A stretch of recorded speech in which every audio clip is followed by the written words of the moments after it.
โอเคไพ่ทีเข้ามาแล้วรบกวนช่วยแชร์เดี๋ยวเนาะแล้วจักหน่อยสิเริ่มซ่อนไปเนาะถ้าคนเข้ามาระดับหนึ่งมื้อนี้จะเอาข้อสอบเกี่ยวกับบทเรียงเนาะมาติวให้เนาะอ่านบทเรียงแล้วเนาะว่ามันเกี่ยวกับหยังเนาะบทเรียงดังกล่าว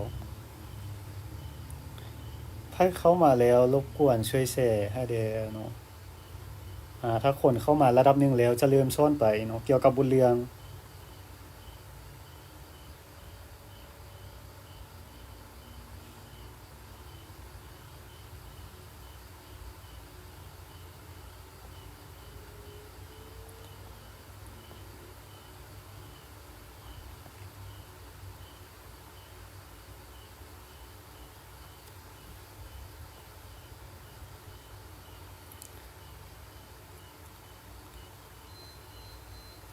โอเคสบายดีทุกคนเนาะประมาณคิดว่าประมาณ8:10เนาะ8:10แล้วสิเริ่มซ่อนไปเพราะว่ารอถ้าคนเข้ามาก่อนเนาะสิเอาข้อสอบเกี่ยวกับบทเรียงเนาะมาติวเนาะส่วนการเติมคำในช่องว่างคิดว่าไว้เป็นมื้อหน้าเนาะจะมาติวให้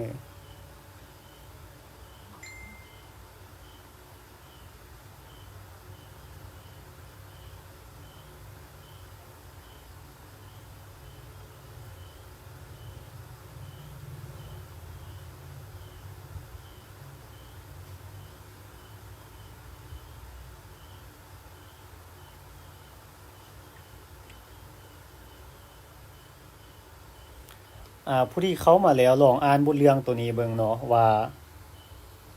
มันเว้าถึงหยังเนาะมันเกี่ยวข้องกับหยัง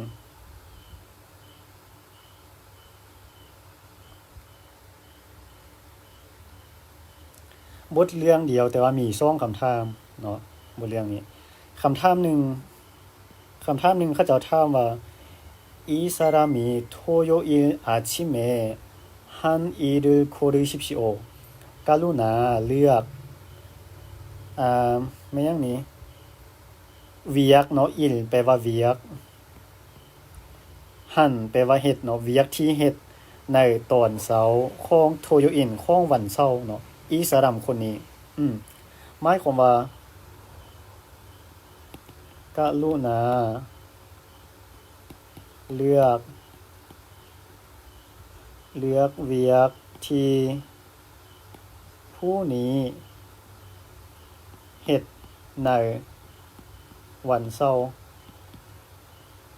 เนาะกรุณาเลือกเวียกที่ผู้นี้เฮ็ดในวันเช้าแต่ละคนอ่านบทเรียงเบิ่งมือวันเช้าผู้นี้เฮ็ดเวียกเกี่ยวกับหยังข้อที่1บอกว่า상을 차렸습니다คำนี้แปลว่าหยังตัวเลือกที่1นี้상은 차렸습니다แปลว่าการได้รับรางวัล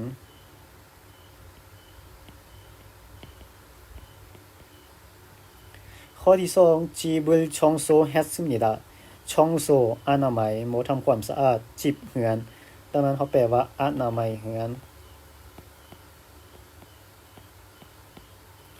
3 친구들을 만났습니다ได้ไปพบชินกูเพื่อนเนาะได้พบเพื่อน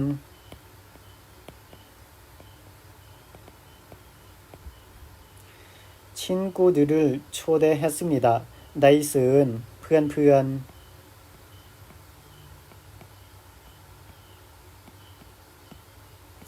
แต่ละคนอ่านบทเรียงเบิ่งเนาะว่าคำถามที่1นี้คำตอบจะเป็นข้อใดเนาะในมื้อวันเสาร์เนาะผู้นี้เฮ็ดหยังคอมเมนต์มาเนาะอ่านบทเรียงแล้วคอมเมนต์มา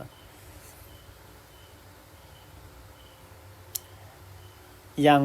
บ่ว่าสบายดีอาจารย์ขอเรียนนำเด้อเนาะเรียนได้เนาะอ่านบทเรียงแล้วคอมเมนต์มาเนาะ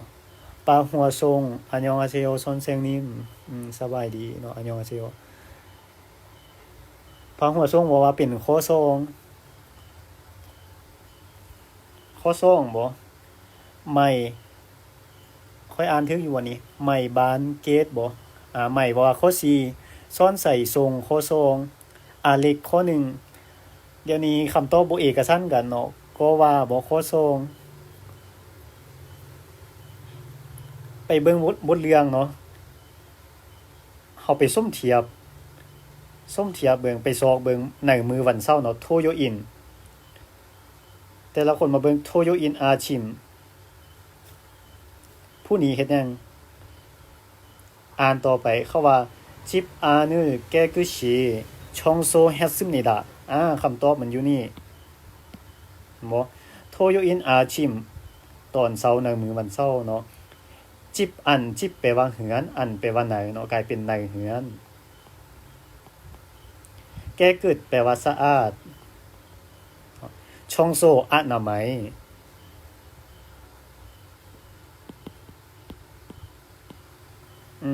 ดังนั้นจะเป็นอนามัยเหือนให้สะอาดเนาะในมือวันเช้าแสดงว่าคำตอบต้องเป็นข้อที่2แม่นบ่หลายคนตอบเป็นข้อ2อยู่อาจจะอ่านข้อความอ่านคอมเมนต์เนาะอ่านคอมเมนต์บ่หมดเนาะหลายคนตอบเป็นข้อ2ดังนั้นคำตอบเนาะเป็นข้อ2ข้อ2เนาะเพราะว่าในมื้อวันเช้าผู้นี้ได้อนามัยเฮือนบ่แม่นได้รับรางวัลบ่แม่นได้ไปพบเพื่อนและบ่ได้แม่นได้เชิญเพื่อนเนาะมาเบิ่งคำถามที่2เขาถามว่าอีซาดามนเนาะคนนี้จิบดือดีเหือนใหม่บ่งานขึ้นเหือนใหม่ซอนมุยคงควันหมูออดยังผัดแปลว่ารับแม่นบ่ได้รับในมือขึ้นเหือนใหม่เนาะผู้นี้ได้รับของขวัญเป็นหยังหรือเฮาบอกว่าผู้นี้ได้รับของขวัญขึ้นเหือนใหม่เป็นหยังเนาะแม่นหยังได้รับหยังเนาะเป็นของขวัญอ่านบทเรื่องแต่ละคนข้อที่1ว่าเป็นโคกิเป็นศีล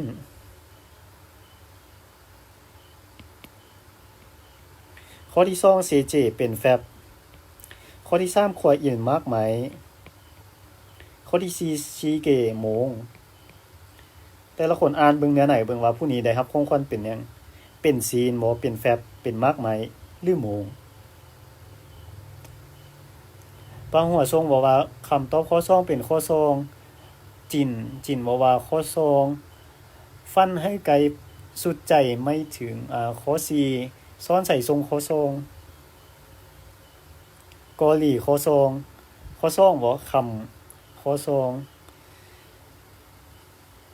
คำตอบอยู่แถวได้นี่ข้อ2นี่คำตอบอยู่แถวที่ใดแต่ละคนสังเกตเบิ่งแถวที่3เนาะจิบดือรีซอนมุลพองควันขึ้นใหม่เนาะโรแปลว่าด้วยพาดาได้รับแม่นบ่ได้รับหยังเซเจแล้วก็ฮิวจิดังนั้นผู้นี้ได้รับของขวัญในมือขึ้นเหือนใหม่เป็นแฟบแล้วก็เจียอนามัยเนาะฮิวจิเนาะดังนั้นคำตอบจึงเป็นข้อที่2ข้อที่2ผู้ใดตอบถูกแด่นี่ผู้ใดตอบถูกแด่กดหัวใจให้ตัวเองผู้ใดตอบถูกนะผู้ใดตอบผิดกดหัวควันตัวเองหรือว่ากดใจให้ตัวเองเป็นกำลังใจในข้อต่อไปเนาะการเฮ็ดข้อสอบเกี่ยวกับบทเรื่องเนาะหมายความว่าเฮาก่อนอื่นเฮาแปลตัวเรือก่อนเนาะหลังจากข้อสอบมันขึ้นมาเป็นบทเรื่องแต่ละคนแปลซอยเหลือทั้ง4ให้ได้ก่อนเนาะว่าแต่ละข้อมันแปลว่าแนวใดแล้วบัดนั้นเฮาไปอ่านบทเรื่องเบิ่งการอ่านที่จริงแล้วเฮาบ่จำเป็นไปอ่านหมดทุกตัวเฮาอ่านระดับหนึ่งเฮาได้จัก 7-8 คำในบทเรื่องนั้นที่สำคัญนั้นเนาะคำศัพท์ที่สำคัญอยู่ในบทเรื่องนั้น 7-8 คำเฮาก็สามารถตีความหมายได้แล้วเนาะเดาได้แล้วว่าบทเรื่องนั้นเกี่ยวข้องกับหยังเนาะโอเคเนาะข้อนี้ผ่านไปเฮาลองมาแปลบทเรื่องนำกันเบิ่งเนาะว่าเข้าเว้าแนวใดเนาะอันนี้เป็นวัฒนธรรมของเกาหลีซึ่งว่าแต่ละคนต้องได้ชื่อตายตัวแล้วเนาะแล้วเพราะมันเป็นวัฒนธรรมเด้เนาะอันนี้เปลี่ยนแปลงบ่ได้เนาะสิแปลแบบคร่าวๆเนาะอาจจะม่วนหรือบ่ม่วนก็ลองเบิ่งเนาะอันนี้ว่า저는เนาะค่อย จีนันจูมาเรจีนันจูมาเนาะท้ายอาทิตย์แล้วจิบดือดีแฮสจิบดือดีด้วยแฮสมิดาได้เห็นยังนี้ได้ขึ้นหันมาบ่เนาะได้ขึ้นหันมาแล้ว그래서 사는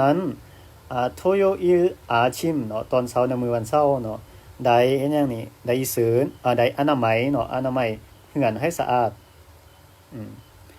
ได้อนามัยเฮือนให้สะอาดแล้วก็그리고แล้วก็เนาะโอ้ฮู้ตอนแลงเนาะตอนแลงในมื้อวันเช้าหันได้ไปใส่ค่อยน่าจะพิมพ์บ่หมดเนาะตัวนี้ที่จริงนี้ไปตลาดเนาะสิจังไงขาซอเนาะไปตลาดแล้วก็ไปซื้อหยังไปซื้อแชโซแล้วก็ไปซื้อโคกิไปซื้อยอโรกาจิแชโซเนาะไปซื้อผักต่างๆแล้วก็ซื้อศีลหลังจากนั้นได้กลับเหือนเนาะกลับเหือนแล้วก็ได้เฮ็ดหยังนี่ชิกึลช่างมันได้กะเกี่ยมอาหารเนาะได้เฮ็ดอาหารเนาะกะเกี่ยมอาหารแล้ว6 โมงแลงได้เฮ็ดหยังนี่เพื่อนๆเนาะเพื่อนๆได้มาเหือนเนาะได้มาเหือนแล้วก็ได้รับของขวัญหยังได้รับของขวัญขึ้นมาเป็นแฟบแล้วก็เจียอนามัยเนาะ기분이 아주 좋았습니다ค่อยรู้สึกอะไรอารมณ์ดีหลายเนาะรู้สึกดีใจหลายเนาะ기분이 아주 좋았습니다อุริพวกเฮาเนาะได้เฮ็ดหยังนี่ได้กินอาหารแซ่บๆเนาะอาหารตอนแลงนั่นน่ะเนาะกินอาหารตอนแลงแซ่บๆแล้วก็ร่วมกันเนาะแลกเปลี่ยนบทสนทนานำกันแล้วก็정말 재미있었습니다แล้วก็มันสนุกม่วนหลายประมาณนี้เนาะบทเรื่องดังนั้นแต่ละคนชื่อวัฒนธรรมเกาหลีอย่างหนึ่งก็คือคำว่าขึ้นเหินใหม่เนาะเขาว่าจิบดือดีเนาะจิบดือดีงานขึ้นเหินใหม่เขาจะเชิญพ่อแม่เนาะแล้วก็เพื่อนๆมาแล้วของขวัญส่วนใหญ่ที่เขาจะให้กันก็คือเซจิแล้วก็ฮิวจิอันนี้ชื่อเอาไว้เลยเนาะหลักการไต่ตัวเนาะตัวนี้เป็นวัฒนธรรมเขาเจ้านิยมเอาเซจิแล้วก็ฮิวจิให้ประมาณนี้เนาะวัฒนธรรมขึ้นเหินใหม่เกาหลีเนาะโอเคไปโตข้อใหม่ให้เข้ามาแล้วรบกวนช่วยข้อคนละแสเนาะคนละแส2แสหรือหลายแสกว่านั้นก็เป็นการดีเนาะเพื่อให้ค่อยอาจจะมีกำลังใจเฮ็ดการไลฟ์สดในครั้งต่อๆไปเนาะมีคนถามว่าอาจารย์บ่ไปเกาหลีบ่ยังรอท่าวีซ่าอยู่เนาะคิดว่าทางลาวเขายังยืนวีซ่าเขายังวีซ่ายังบ่ทันออกเด้เนาะรอท่าลุ้นเบิ่งเดือน10เนาะว่าสิได้ไปหรือบ่เนื่องจากหลายคนเด้เนาะรอท่าวีซ่าเด้ขึ้นกับนายจ้างเด้เนาะหลายปัจจัยอยู่เฮาเฮ็ดหยังบ่ได้มีแต่รอต่อไปเนาะแต่ละคนลองอ่านบทเรื่องตัวนี้เนาะในข้อที่89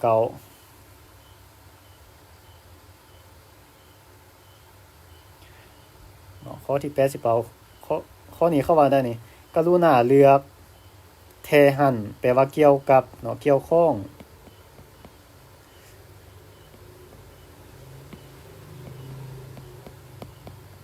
เกี่ยวข้องอย่างนี้คือดินจีเกี่ยวข้องกับบทเรื่องแม่นยังเนาะบทเรื่องนี้เกี่ยวข้องกับหยังแต่ละคนข้อที่1บอกว่า결혼식 결혼การแต่งงานบ่พิธีแต่งงาน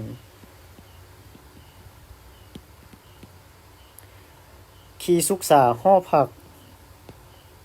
사무실ห้องการ집들이ขึ้นเหินใหม่แต่ละคนลองอ่านเนื้อไหนเบิ่งเนาะว่ามันเกี่ยวกับเรื่องหยังนี่เกี่ยวกับพิธีแต่งงานบ่เกี่ยวกับหอพักเกี่ยวกับห้องการหรือเกี่ยวกับการขึ้นเหินใหม่เน่งค้างบอกว่าอาจารย์ CJ แปลว่าได้ CJ แปลว่าแฟบCJ แปลว่าแฟบเนาะปาหัวทรงข้อ89เป็นข้อ4บูนันบ่บูนันทรงข้อ4ตุกข้อ4ซ่อนใส่ข้อ4ลาวือข้อ4อะไรข้อ4บ่แต่ละคน บ่มีคนคิดต่างเลยแม่นบ่เฮาลองมาอ่านนำกันเบิ่งเนาะยังไงข้อ4ฟันให้ไกลข้อ4เฮาลองมาแปลนำกันเบิ่งเขาว่า지난주에 지난주เนาะอาทิตย์แล้ว새집으로 이사해서อีสาได้ย้ายเนาะได้ย้ายไปเซจิบเซแปลว่าใหม่เนาะจิบแปลว่าเฮือนเซจิบก็จะแปลว่าเฮือนใหม่เนาะอาทิตย์แล้วได้ย้ายไปเฮือนใหม่แล้วเฮ็ดหยังนี่ได้เชิญ오늘เนาะมื้อนี้ได้เชิญชินกูได้เชิญเพื่อนๆเพราะว่าอาทิตย์แล้วเนาะได้ย้ายไปเฮือนใหม่เนาะมื้อนี้ก็เลยได้เชิญเพื่อนๆ친구들은 휴지เพื่อนๆเนาะได้เฮ็ดหยังนี่ได้ซาได้ซื้อเนาะซาแปลว่าซื้อได้ซื้อหยังได้ซื้อฮิวจิได้ซื้อเจียอนามัยหรือเนาะหน้าแปลว่าหรือเซเจหรือแฟบเนาะวัดซึมนี่ล่ะเนาะได้ซื้อมาเพื่อนๆได้ซื้อเจียอนามัยแล้วก็แฟบเกี่ยวกับแฟบเนาะแฟบมาอุริพวกเขาได้เฮ็ดหยังนี่มันดื่นได้เฮ็ด음식อาหารโคหยังบ้านเกิดพวกเฮาได้เฮ็ดอาหารบ้านเกิดเนาะมาชิดแปลว่าแซ่บเนาะ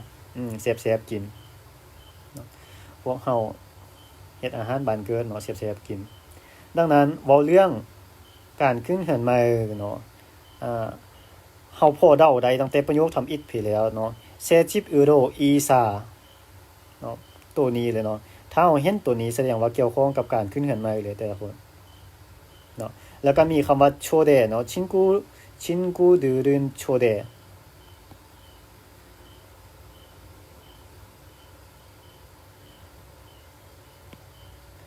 แต่ละคนถ้าว่าเว้าเรื่องขึ้นเฮือนใหม่ให้จื้อประโยคเหล่านี้เนาะให้จื้ออันที่1ก็คือได้ย้ายไปเฮือนใหม่เนาะเซจิบอูโรอีซาอันนี้คือประเด็นที่1เนาะประเด็นที่2ก็คือได้เชิญเพื่อนๆเนาะ친구들은 초대อันนี้คือประเด็นที่2ประเด็นที่3คือเพื่อนๆต้องได้ซื้อฮิวจิเนาะซื้อฮิวจิหรือบ่ก็เซเจมาถ้าเกี่ยวข้องกับการขึ้นเฮือนใหม่เนาะต้องมี3อย่างนี้เข้ามาเสมอเข้าใจเนาะจื่อ3ประเด็นนี้ถ้าว่ามันมี3ประโยค3คำนี้อยู่ในบทเรื่องนั้นๆแสดงว่าเกี่ยวข้องกับงานขึ้นเฮือนใหม่เนาะจิบดีๆจดเอาไว้เนาะขออนุญาตแชร์ลงกลุ่มหน่อยนึงเนาะ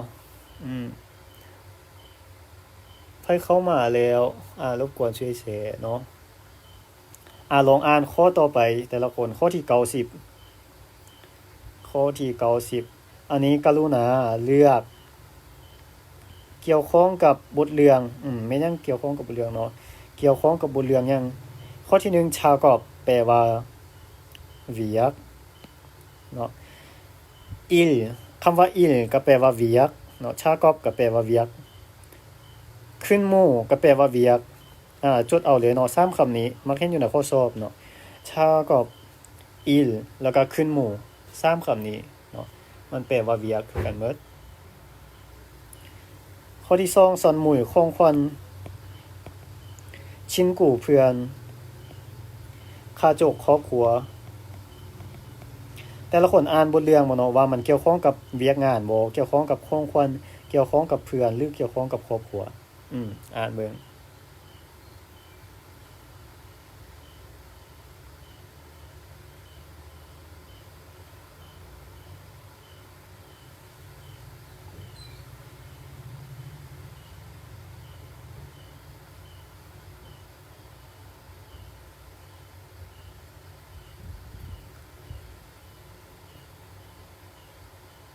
มื้อนี้ดีแต่ฝนบ่ตกเนาะอยู่ดงโดกคิดว่าตอนหัวแล้งนิดนึงมันคือว่าย่อยๆนิดนึงเนาะคิดว่าสิตกสิบ่ได้หลายแต่ว่าบ่ตกก็เลยมาหลายเนาะ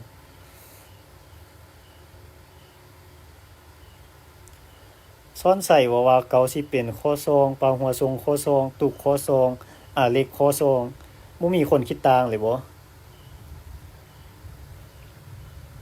ยังแหน่ข้อ2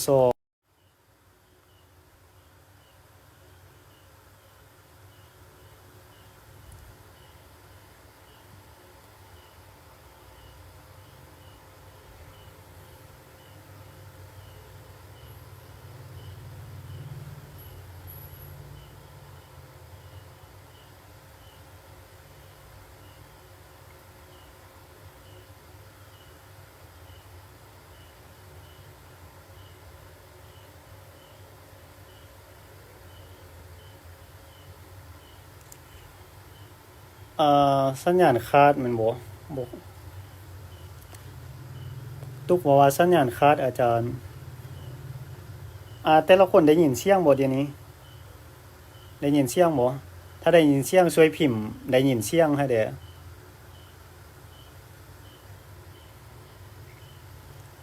ช่วยพิมพ์ได้ยินเสียงให้เด้อ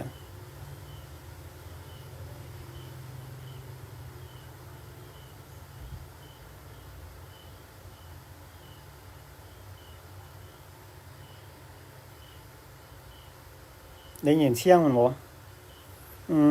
สัญญาณเนาะโอเคสัญญาณหลุดนิดนึงเฮามาแปลนำกันเบิ่งเนาะ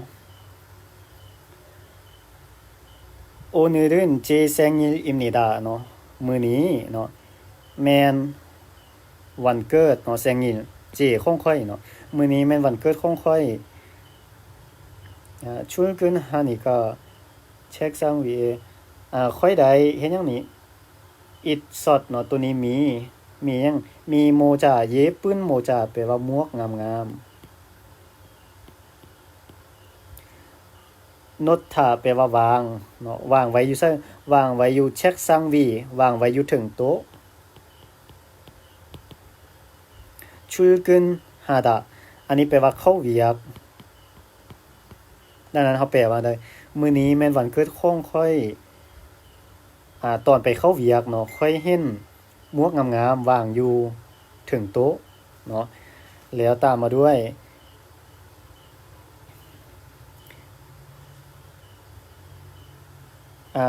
ซาจังนิ่มเนาะหัวหน้าเฮ็ดหยังนี่หัวหน้าขี้ออกหาดาแปลว่าจื้อจำเนาะตัวนี้จื้อจำจื้อหยังจื้อเจแซงยินวันเกิดของข้อย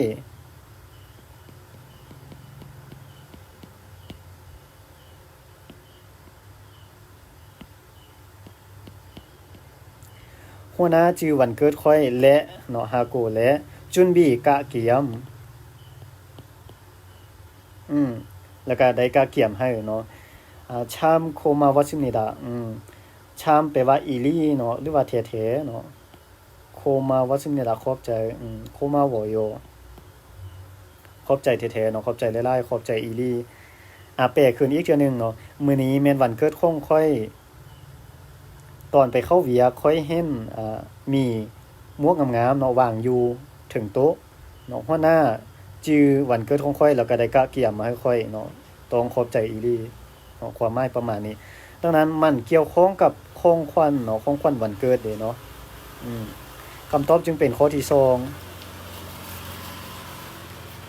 คำตอบเป็นข้อ2เนาะไผได้ตอบถูกนี่กดตบมือรัวๆให้ตัวเองกดตบมือรัวๆให้ตัวเองไผกดถูกไผตอบถูก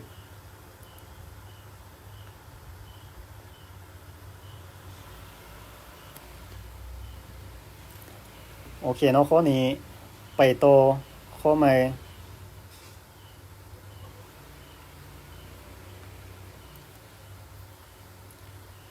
ข้อนี้เขาว่ากรุณาเลือก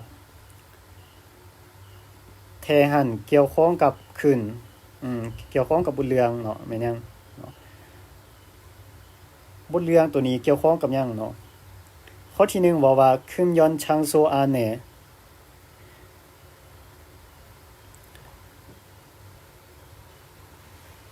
อาแหน่แปลว่าข้อมูลอาแหน่ข้อมูลชังโซสถานที่คึมย่อนแปลว่าห้ามสูบยาดังนั้นเฮาแปลว่าข้อมูลสถานที่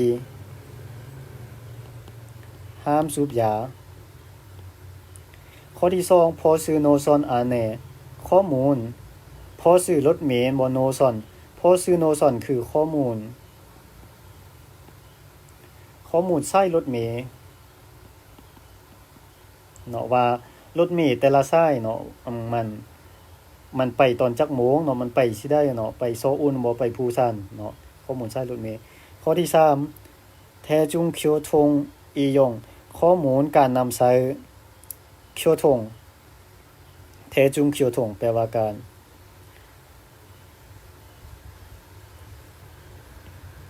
ข้อมูลการใช้ การอย่างนี้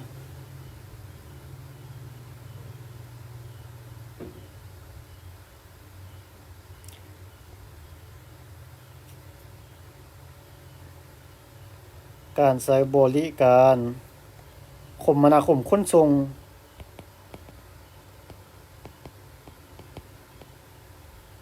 แปลได้ประมาณนี้เนาะหรือว่าเพิ่มแปลมวลกว่านี้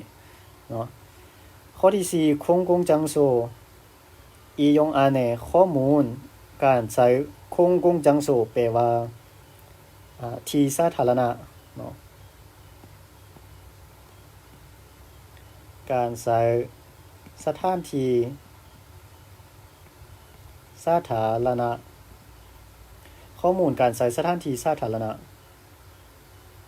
แต่ละคนอ่านบทเรื่องเนาะว่ามันเกี่ยวข้องกับหยังเนาะเกี่ยวข้องกับสถานที่ห้ามสูบยาบ่เกี่ยวกับใช้รถเมล์บ่หรือเกี่ยวกับการคมนาคมขนส่งหรือเป็นการใช้สถานที่สาธารณะ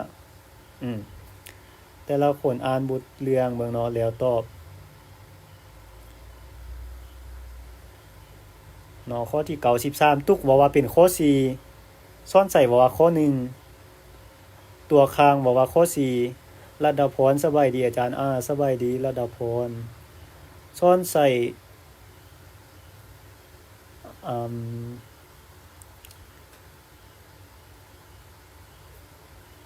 ซีมีทอบ่ถ้าว่าอ่านผิดขอโทษเนาะว่าข้อ2อลิข้อ2ตู้เน่งบ่ข้อ1ปลาหัวข้อ4เน่งคางข้อ4ส้มใจอีหลีข้อ1ฟันให้ไกลข้อ4โอเคเฉลยคำตอบเป็นข้อที่ข้อใดนี่บ่เฉลยเถอะเนาะเฮามาแปลบทเรื่องก่อนเนาะแล้วจึงเฉลยส้มพันว่าข้อ2เฮามาแปลบทเรื่องเบิ่งว่ามันเกี่ยวข้องกับหยังพอซื้อช่องริวจังพอซื้อรถเมล์บ่ช่องริวจังปลายรถเมล์ปลายรถเมล์เฮ็ดหยังนี่มย้อนอันเดิมนี่ดาไวยากรณ์ห้ามทำเบรุพิอุดะห้ามสูบยาอยู่ปลายรถเมล์คริโกแล้วก็เนาะ쓰레기ขี้เหงื่อพอดีทิ่มก่อนาแปลว่าลือเนาะชิมุลแพตตะชิมุลแพตตะตัวนี้แปลว่าทมน้ำลายเนาะชิมุลแพตตะอันเดมนิดาเนาะตัวนี้ที่จริงเขียนติดกันเลยเนาะอันเดมนิดาเนาะหมายความว่าห้ามสูบยาอยู่ปลายรถเมล์แล้วก็การทิ่มขี้เหงื่อหรือทมน้ำลายแม่นบ่ได้เนาะอันเดิมนี่ดะเนาะทิ่มขี้เหงื่อกับทมน้ำลายแม่นบ่ได้มาเนินซาดำเนาะคนลายอียงนำใสเนาะกดสถานที่แต้มุนเนแปลว่าเนื่องจากเนาะไวยากรณ์เนื่องจากอีดาแปลว่าแม่นเนาะไวยากรณ์อีดาเนื่องจากแม่นบ่ที่คนจำนวนหลายนำใสเนาะสมใสดังนั้นต้องเนาะต้องซายงต้องนำใสให้มันแก้กึดเนาะให้มันสะอาดต้องนำใสให้มันสะอาดแปลขึ้นอีกเทื่อนึงห้ามสูบยาอยู่ปลายรถเมล์การทิ่มขี้เหงื่อหรือทมน้ำลายก็บ่ได้เช่นเดียวกันเนาะเนื่องจากแม่นบ่ที่ผู้คนหลายคนเนาะสมใสเฮาต้องสมใสให้มันสะอาดดังนั้นเว้าเรื่องการนำใส่สถานที่สาธารณะแต่ละคนไผตอบเป็นข้อ4เด้กดใจรัวๆให้ตัวเองไผตอบเป็นข้อ4ไผตอบเป็นข้อ4คำตอบเป็นข้อ4ถูกต้องที่สุดก็มีจำนวนหนึ่งตอบเป็นข้อ1ข้อ1ว่าว่าห้ามสูบยาอยู่ปลายรถเมล์ก็ฮักแม่นอยู่ถูกหน่อยนึง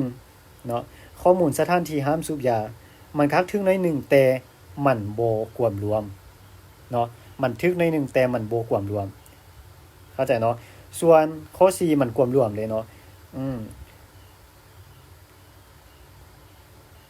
หลักๆก็คือในประโยคสุดท้ายแต่ละคนในเที่ยวสุดท้ายเนาะเที่ยวที่2นี่มานึนซาดัมดืรีอียงเนาะตัวนี้นี่เนาะ เนื่องจากแม่นบ่อนที่ผู้คนสวมใส่หลายเนาะผู้คน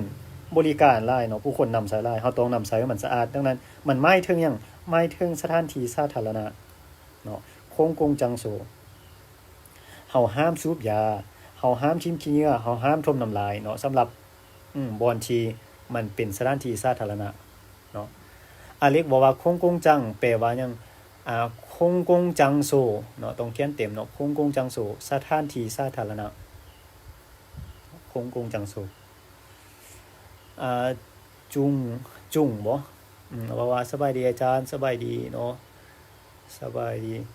บ่ทันตอบคอมเมนต์ผู้ใดก็ขอโทษเนาะอาจจะอ่านบ่ทันโอเคเนาะข้อนี้เก็ตเนาะเกี่ยวกับข้อสอบแต่ละคนบางข้อมันก็ฮักทึกอยู่แต่ทึกน้อยเนาะดังนั้นข้อใดทึกหลายกว่าหมู่เฮาก็เลือกเอาข้อนั้นกรุณาเลือกข้อที่เกี่ยวข้องกับบทเรื่อง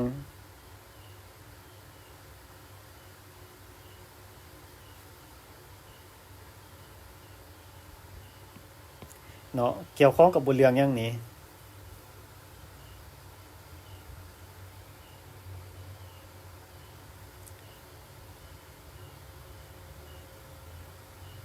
เกี่ยวข้องกับบทเรื่องอย่างข้อที่1บอกว่าเคียวทงซาโกอาแหน่เป็นข้อมูลบ่ซาโกแปลว่าอุบัติเหตุเคียวทงการจราจรเนาะดังนั้นเป็นอย่างนี้ข้อมูลอุบัติเหตุท้องถนน2หมู่ด้านเฮงด้าน벌금แปลว่าค่าปรับไม้เนาะค่าปรับไม้อย่างนี้หมู่ด้านเฮงด้านแปลว่าการข้ามทางผิดเนาะค่าปรับไม้การข้ามทางผิดกฎจราจรข้อที่3เฮงด้านโบโดอียงการนำใช้เฮงด้านโบโดทางม้าลาย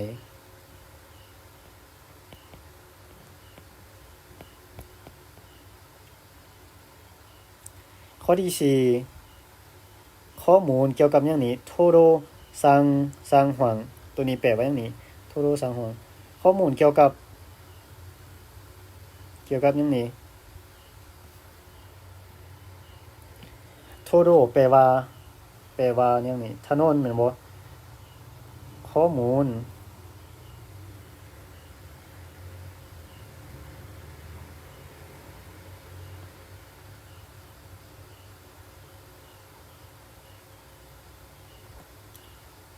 สภ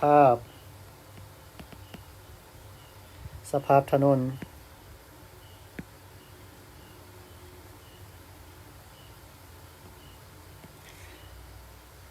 หนังสือตัวได้อ่านบ่ได้เนาะบอกเนาะแล้วสิบอกให้เนาะ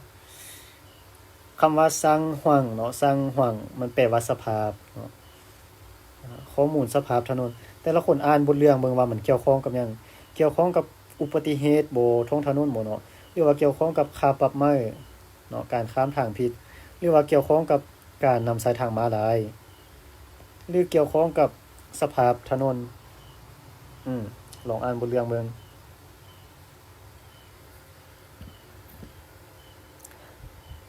อเล็กบอกว่าคงวอนเด้อาจารย์คงวอนส่วนสาธารณะนี่เนาะคงวอนต่างกันเนาะอเล็กคงกงจังโซแปลว่าสถานที่สาธารณะหมายถึงบ่อนที่คนนำใช้หลายๆเนาะบ่อนใดที่คนเช่นว่าแม่นหยังอันใดเด้ป้ายรถเมล์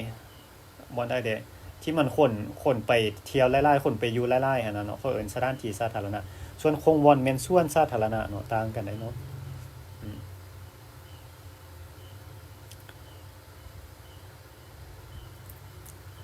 ชื่อมั่วบ่ตอบว่าเป็นข้อ2ส้มใจหลีข้อ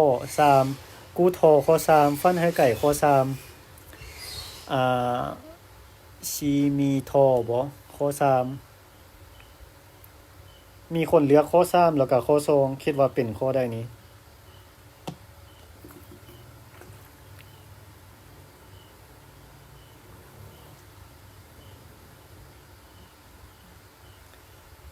ซื้อของบางคนค่อยอาจจะอ่านบ่ได้ดังนั้นค่อยสิข้ามไปเนาะอ่านบ่ได้อาเล็กข้อ3เน่งคางข้อ3วีโซแม่นข้อ3จุงข้อวีโซข้อ2เนาะจุงข้อ3โอเคเฮามาอ่านมาแปลนำกันเบิ่งว่ามันเกี่ยวข้องกับแม่นหยังแท้เนาะอันนี้ว่าตอนข้ามเส้นทางเนาะพันดุชีแปลว่าจำเป็นต้องเนาะจำเป็นต้องเฮ็ดหยังนี่ต้องคอนนอต้องข้ามเฮียงด้านโบโดต้องข้ามทางม้าลายเพื่อหยังเพื่ออันจอนเพื่อความปลอดภัยเนาะเวลาข้ามทางเฮาต้องข้ามทางม้าลายเนาะแล้วตามมาด้วยแต่เนาะแปลว่าตอนที่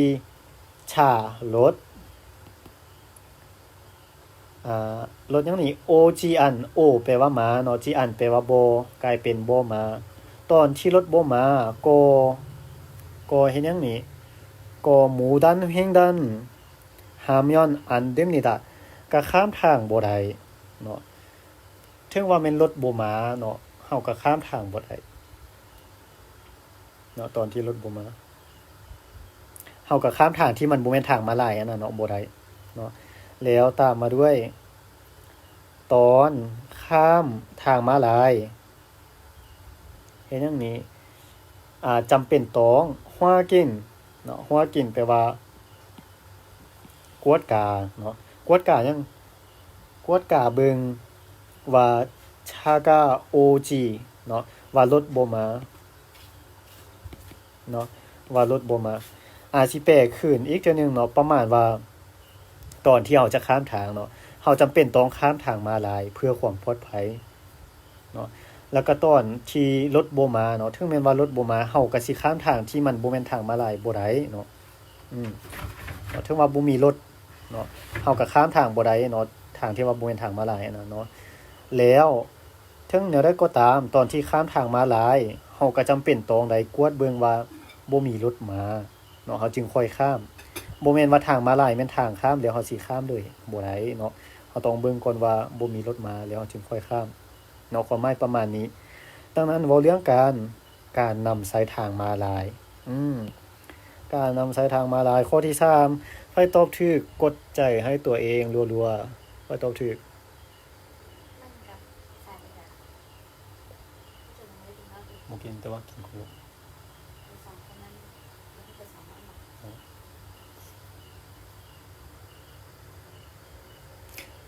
จงน้องน้อยเดียวน้องกินบ่ได้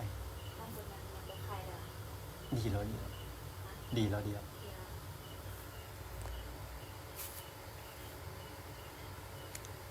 โอเคเนาะข้อนี้ผ่านไปเนาะเกี่ยวข้องกับการนำสายทางม้าลายเนาะจดเอาเนาะคำได้ที่ยังบ่ทันได้แล้วก็คำที่คล้ายๆกันเนาะระหว่างเฮงดันโบโดกับหมู่ดันเฮงดันแต่ละคนต่างกันได้เนาะเฮงดันโบโดแปลว่าทางม้าลายส่วนหมู่ดันเฮงดันแปลว่าการข้ามทางที่มันบ่แม่นทางม้าลายเนาะการข้ามทางที่บ่แม่นทางม้าลาย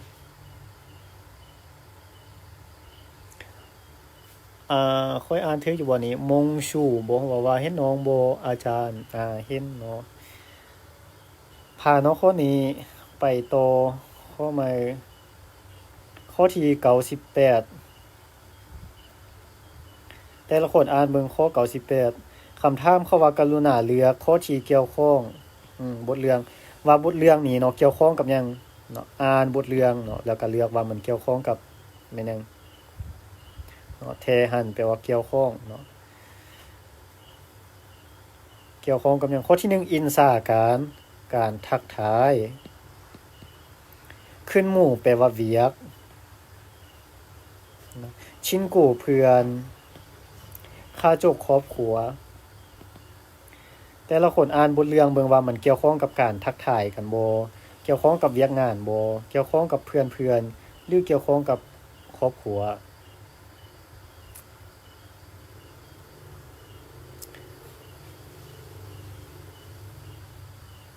เกี่ยวข้องกับหยังนี้คำปูนว่าข้อหนึ่งมงทรงเชซาบ่หมดบ่นี่ว่าข้อหนึ่งบ่ผู้อื่นเด้คิดต่างบ่บูนันทรงว่าข้อหนึ่งปลาหัวทรงข้อหนึ่งฟันให้ไก่สุดข้อหนึ่งกูทอข้อหนึ่งตุกข้อ98เป็นข้อหนึ่งแต่ละคนต้องเป็นข้อหนึ่งเนาะเล็กข้อหนึ่งบ่มีคนคิดต่างเนาะตู้หยี่ยางบ่ข้อหนึ่งจื้อหมัวข้อหนึ่งโอเคแต่ละคนต้องเป็นข้อหนึ่งเฮาลองมาแปลนำกันเบิ่งเนาะว่ามันเกี่ยวข้องกับหยังบทเรื่องนี้เนาะเขาว่าเฮ็ดหยังนี่ฮันกุเกซออยู่เกาหลีโพทงปกติแล้วเนาะเฮ็ดหยังนี่ส้นแปลว่ามือเนาะฮึนดื้อเป็นหยังนี่ฮึนดื้อเป็นการจับมือบ่ฮึนดื้อ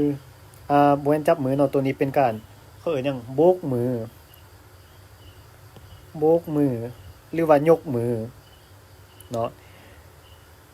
แล้วรากูฮัมนิดาแปลว่าเว้าว่าเนาะแล้วเว้าว่าอันยองเนาะให้กับชินกูให้กับเพื่อนๆให้กับเพื่อนแปลขึ้นอีกเทื่อนึงปกติแล้วอยู่เกาหลีเนาะเขาจะยกมือแล้วเว้าว่าอันยองเนาะให้กับเพื่อนเนาะอันนี้คิดว่าแต่ละคนน่าจะฮู้แล้วก็เข้าใจเนาะเวลารุ่นราวเขาเดียวกันเนาะเขาก็ยกมือแล้วก็ยกมือแล้วก็อันยองเนาะยกมือแล้วก็อันยองแม่นบ่ใส่กับเพื่อนๆแล้วเว้าต่อว่าฮาจิมานแต่ว่านาอีกาอายุยังนี้มานอายุหลายกว่านาหรือถ้าอายุหลายหรือชีวิกานบตะชีวิแปลว่าตำแหน่งเนาะชีวิแปลว่าตำแหน่งนบแปลว่าสูงเนาะถ้าว่าตำแหน่งสูงเฮ็ดหยังนี่เฮาต้องเว้าว่าอันยองฮาเซโยเนาะกับคนเหล่านั้นเนาะกับคนที่อายุหลายกว่าหรือตำแหน่งสูงกว่าเฮาเนาะแล้วพร้อมทั้งอย่างนี้ฮอดีเด่นฮอดีแปลว่าแอวสุกตะเป็นการก้มเนาะก้มแอวฮอดีเด่นสุกตะเนาะก้มแอวแปลขึ้นอีกจังนึงเนาะประมาณว่าอยู่เกาหลีเนาะปกติแล้วเวลาเฮาทักทายหมู่เพื่อนเนาะเฮาจะยกมือเนาะยกมือขึ้นแล้วก็เว้าอันยองเนาะให้กับเพื่อนแต่ถ้าว่าผู้นั้นเนาะอายุหลายกว่าเฮาหรือตำแหน่งสูงกว่าเฮาให้เฮาก้มแอวลงเนาะก้มแอวแล้วก็เว้าว่าอันยองฮาเซโยเข้าใจเนาะตัวนี้คิดว่าหลายคนเข้าใจอยู่เนาะทำเกาหลีเนาะประมาณนี้เห็นหมู่เพื่อนให้ยกมือแล้วเว้าอันยองเห็นผู้ใหญ่หรือตำแหน่งสูงกว่าเฮา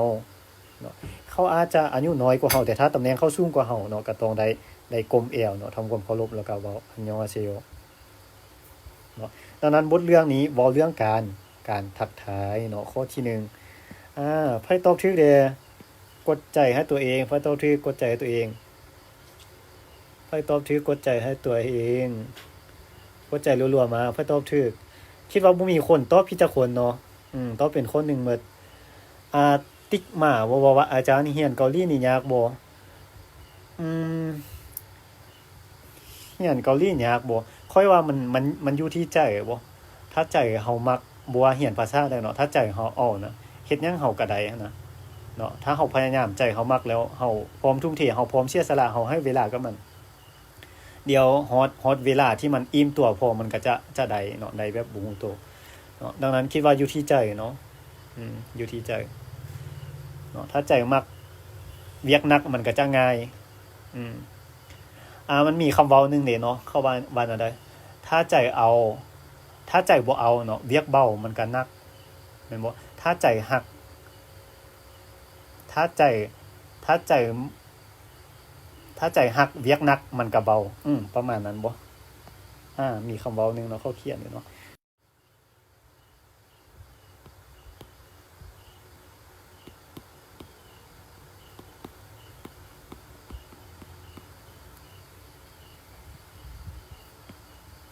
ประมาณนี้เนาะแต่ละคนสัญญาณอยู่ดงโดกบ่ค่อยดีเนาะอาจจะมีติดขัดแด่เนาะสัญญาณอยู่ดงโดกพี่บ่ค่อยดี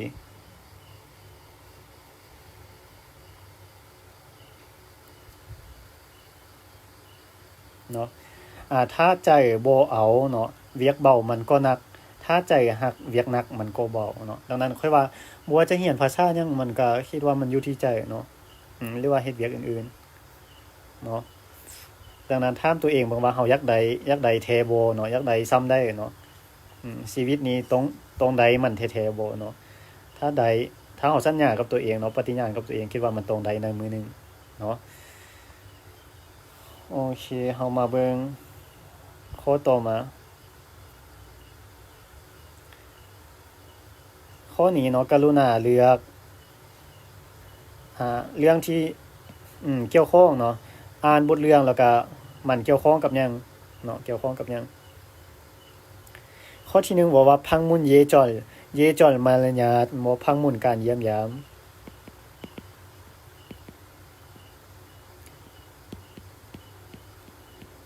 การเยี่ยมยามซอนมุลคูอิบแปลว่าการซื้อเนาะ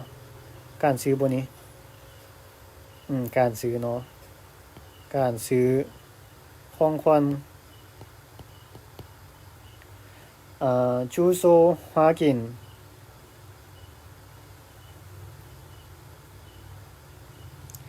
ฮวากินแปลว่าการกวดกาจูโซแปลว่าที่อยู่กวดกาที่อยู่เยยักพอลกยองเยยักษกเนาะยักษกแปลว่านัดหมายเนาะเพิ่นกยองแปลว่าพยอน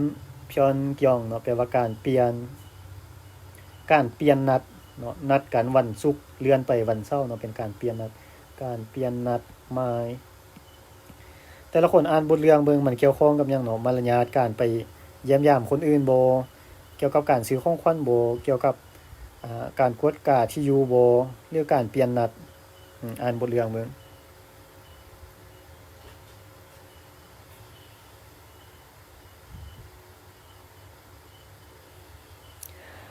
มงชูว่าข้อสอนหลายๆเด้ออาจารย์ก็สิเซ็งแล้วอันนี้ก็คันว่าสิมาติวออนไลน์ก็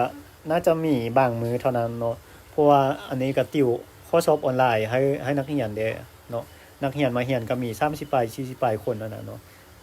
เรียนก็มีภาคเช้าภาคบ่ายภาคค่ำมันก็บ่ค่อยมีเวลามาไลฟ์สดแบบนี้ให้เนาะมีแต่บางมื้อเท่านั้นเนาะโดยเฉพาะเสาร์อาทิตย์เนาะมักไลฟ์อยู่เสาร์อาทิตย์ส่วนจันทร์ศุกร์บ่ค่อยเนาะบ่ค่อยปานใดไฟนี่ว่าข้อหนึ่งอาจารย์เรียนมื้อนึงจักบทแนวได้มื้อนึงจักบทเพราะว่าค่อยสอนบ่มีบทเนาะค่อยมีแต่เอาข้อสอบมาเฮ็ดเนาะ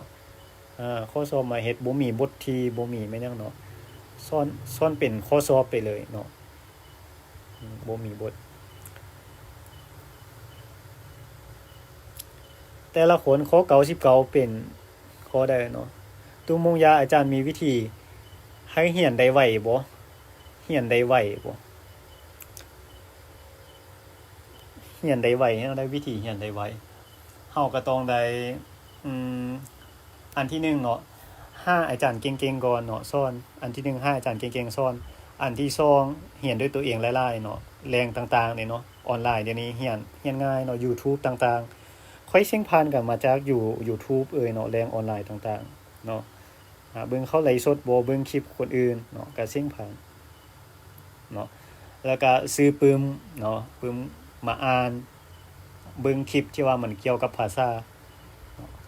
เบิ่งหลายๆเนาะมันทักสิได้เนาะเบิ่งหลายๆเบิ่งซุมื้อ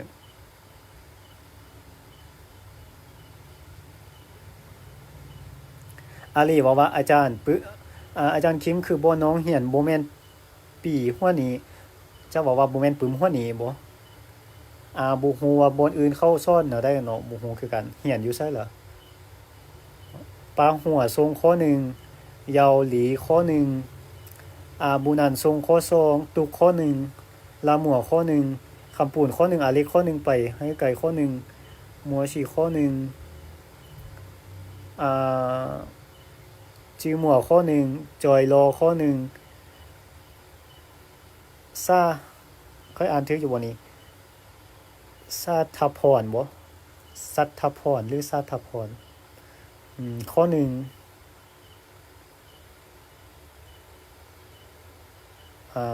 เซ็งทรงข้อหนึ่งตัวหนึ่งข้อหนึ่งอาจารย์เซ็งแท้ก็ยากคือแนวนี้บ่ถ้าว่ายากคือแนวนี้บ่มันก็ลักษณะแนวนี้เนาะเขาออกปีนไปปีนมาเนาะเขาเพียงแต่เฮาจื้อคำศัพท์เนาะข้อสอบมันอาจจะบ่ออกเป๊ะแบบนี้แต่ว่าเฮาจื้อคำศัพท์ที่เกี่ยวข้องกับมันเนาะคำศัพท์ได้สำคัญเนาะจื้อคำศัพท์หลายกว่าเนาะพยายามเซฟคำศัพท์หลายๆมื้อนึงทอง10คำศัพท์ซะเนาะอย่างน้อยเนาะแต่ละคนอย่างบ่ได้ก็ได้10คำศัพท์ซะเนาะแต่ละมื้อได้เนาะ10คำศัพท์ต่อมื้อแล้วก็ฝึกเฮ็ดข้อสอบด้วยตัวเอง10ข้อ10ข้อต่อมื้อแต่ละคนเฮ็ดแนวนี้ได้บ่สัญญากับตัวเองได้บ่ว่าสิเฮ็ดแนวนี้ได้ในแต่ละมื้อ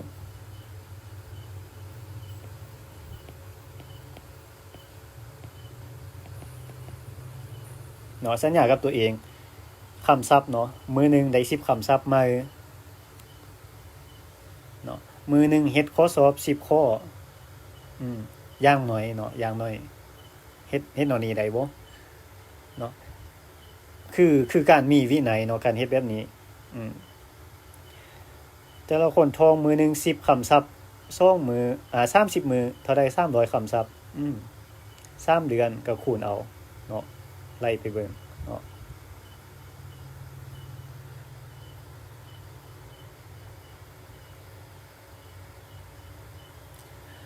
ลาวือว่าแม่นแล้วที่น้องเซ็งผ่านพ่อน้องเบิ่งใน YouTube สวยอีกแม่นเนาะที่จริงเฮาเรียนนำอาจารย์เฮาเรียนพอแต่ให้ฮู้แนวทางซื่อๆเนาะแนวทางการเฮ็ดข้อสอบว่ามันต้องแปลบ่ได้ต้องวิเคราะห์แนวใดเนาะส่วนว่าที่เหลือแม่นเฮาฝึกด้วยตัวเองเท่านั้นมาเรียนอยู่ตลาดเคสนี้อาจารย์สอนไว้โพสต์บ่เข้าใจดีแท้ตลาดเคสบ่อาจารย์ได้สอนตลาดเคสบ่แม่นอาจารย์สุจันทร์บ่อ๋อเขาอาจารย์สุจันทร์นี่เขาสอนเก่งอยู่เนาะเรียนนำเขาได้ดีอยู่เนาะเห็นนักเรียนเขาเจ้าสอนเซ็งผ่านหลายคนอยู่เนาะลองไปเรียนเบิ่งในการเซ็งเข้าให้นั่งโต๊ะละคนบ่อาจารย์โอ้แสดงว่ายังบ่ฮู้เกี่ยวกับการเซ็งเทื่อแม่นบ่เกี่ยวกับการเซ็งหันแม่นเนาะนั่งโต๊ะละคนเนาะเซ็งผ่านคอมพิวเตอร์เนาะคอมพิวเตอร์แต่ว่าข้อสอบมันเป็นปรนัยหมดเนาะมีแต่เลื่อนเมาส์ไปคลิกเลือกเอาคำตอบเนาะประมาณนั้นเนาะสุภาพรว่าอาจารย์เอาภาคฝั่งมาไลฟ์สดแน่ภาคฝั่งยักเฮ็ดอยู่แต่ว่าเนื่องจากอินเทอร์เน็ตเนาะสัญญาณมันบ่ค่อยดีย้านว่าเปิดแล้วมันสิบ่ได้ยินดีนะเนาะแต่ว่าเบิ่งคิดว่าเป็นอาทิตย์หน้าเนาะสิเอามาลองเบิ่งว่าสิได้ยินแท้บ่เนาะเพราะสัญญาณแถวนี้มันบ่ค่อยโอเคนะเนาะยานเปิดแล้วมันได้ยินบางคำบ่ได้ยินบางคำนะเนาะอาจารย์ส่วนกำลังพักฟังให้แด่แม่นแล้วตัวละ1คนอาจารย์มีวิธีจื้อคำศัพท์ให้เฮาบ่ลืมบ่จื้อคำศัพท์ให้เฮาบ่ลืมบ่เกี่ยวกับการจื้อคำศัพท์บ่ให้ลืมอันนี้เทคนิคที่ค่อยใช้เนาะเทคนิคที่ค่อยใช้ก็คือ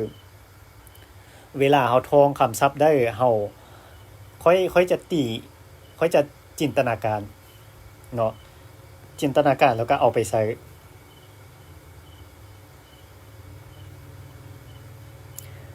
วิธีจื้อคำศัพท์ของข้อยเนาะสิมานอกบทเรียนนิดนึงเนาะคิดว่าเป็นเคล็ดลับแต่ว่าลองเบิ่งเนาะว่าเอาวิธีของข้อยไปใช้เบิ่งว่าสิได้ผลบ่เนาะวิธีของข้อยก็เอามาจากจังพวกกูรูที่ว่าเขาเจ้าสอนภาษาเนาะกูรูบ่ว่าภาษาอังกฤษภาษาจีนอื่นๆที่ว่าเขาแนะนำมาเนาะวิธีการท่องศัพท์ให้จื้อนะเนาะอาจจะจดเอาเนาะหรือว่าจื้อไปลองปรับใช้เบิ่งเนาะว่าสิได้ผลคือกันบ่วิธีจื้อคำศัพท์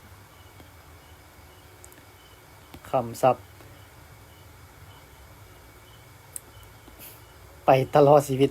เว้าแบบโอเวอร์นิดนึงไปตลอดชีวิตโอเคอันนี้ในวิธีของข้อยเนาะนี่อันที่1ก็คือจินตนาการ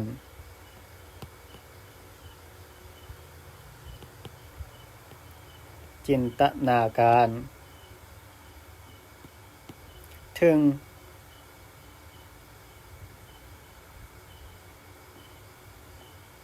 ภาพหรือเหตุการณ์ไปพร้อม อันที่สองก็คือเอาไปสร้างประโยคอันที่สามก็คือฝึกเว้า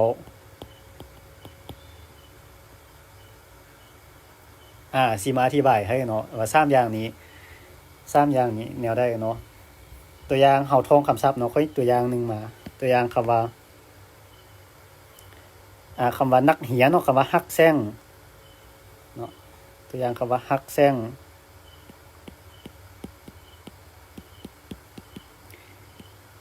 ขั้นตอนทำอิฐคือหยังตัวอย่างว่าเป็นหยังเขาเอิ้นนักเรียนว่าฮักแซงอันที่1ค่อยจินตนาการก็คือเฮาเห็นภาพนักเรียนเนาะเฮาเห็นภาพนักเรียนแล้วเฮาว่าฮักแซงเป็นหยังจึงเอิ้นนักเรียนว่าฮักแซงย้อนหยังย้อนฮักก็คือความฮักแม่นบ่ฮักแซงก็คือแสงนักเรียนหยังนักเรียนบ่ตั้งใจเรียนก็เลยเอาความฮักแสงเนาะอันนี้เป็นวิธีหนึ่งที่ว่าค่อยทองแบบนี้เนาะจินตนาการเนาะเป็นหยังเขาเอิ้นนักเรียนเอิ้นฮักแสงย้อนเขาบ่ตั้งใจเรียนเขาเอาความฮักแสงการเรียนก็เลยว่าฮักแสงเนาะแล้วเฮาจินตนาการเห็นภาพพร้อมเนาะว่าเห็นนักเรียนฮักแสงเห็นนักเรียนฮักแสงเฮาจินตนาการในหัวเนาะหรือว่าอาจจะเว้าออกมาเนาะนักเรียนฮักแสงเนาะบ่ตั้งใจเรียนเขาเอิ้นฮักแสงเนาะเอาความฮักแซงการเรียนเนาะบ่แม่นตลกมันอาจจะมั่วแต่ว่าเฮ็ดให้เฮาจื้อแล้วก็เป็นพอแม่นหรือบ่แม่นเนาะหลังจากเฮาจินตนาการแล้วเฮาไปสร้างประโยคเช่นว่าค่อยแม่นนักเรียนสร้างแบบง่ายๆเนาะพื้นฐานเบสิกเลยเนาะค่อยแม่นนักเรียนนี่เฮาก็เอาค่อยตามมาด้วยนักเรียนตามมาด้วยแม่เนาะชอนึนฮักแซงอิมนีดาชอนึนฮักแซงอีเอโยเนาะอื่นๆไปเนาะประมาณนี้หลังจากสร้างประโยคแล้ววันนี้เฮาก็มาฝึกเว้าเนาะฝึกเว้าก็คือเมื่อกี้นี่เนาะสร้างประโยคแล้วเฮาก็ฝึกเว้าประโยคเหล่านั้นเนาะตัวอย่างต่อไปเด้อีกตัวอย่างคำหนึงซะเนาะตัวอย่างคำว่า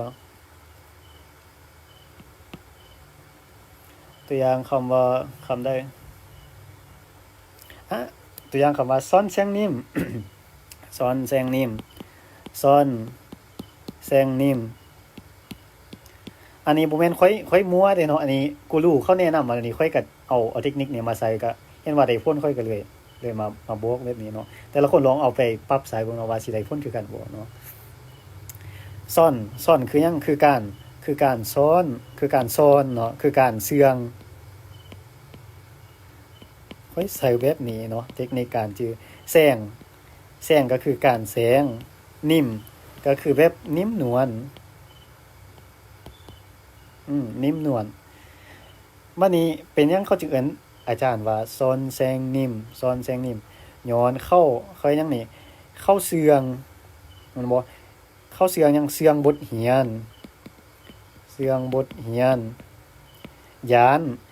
นักเรียนแซง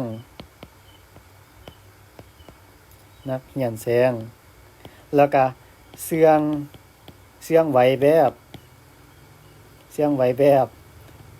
นิ่มนวลเนาะค่อยจินตนาการไปแบบนี้เนาะเชื่องบทเรียนเอาไว้แบบเนียบเนียนเนาะแบบนิ่มนวลยานนักเรียนสิได้ความรู้ลื่นอาจารย์เนาะสอนแซงนิ่มเนาะตัวเองก็รู้แล้วแต่ตัวเองก็เชื่องบทเรียนไว้เนาะประมาณนี้เนาะแล้วก็เอาคำศัพท์นี้ไปสร้างประโยคเนาะ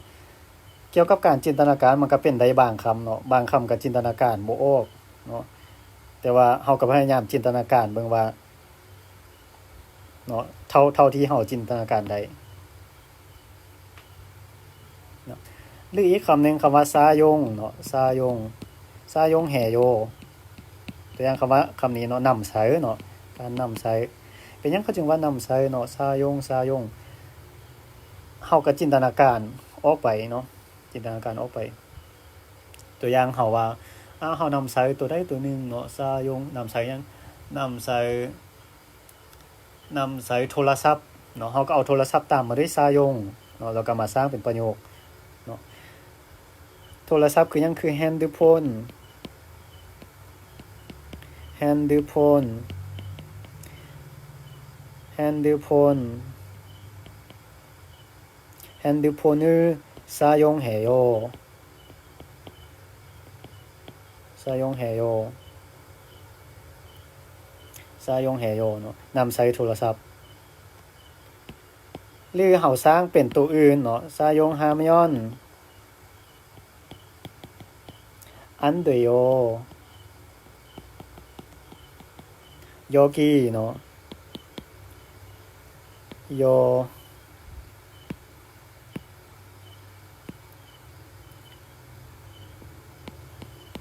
여기에서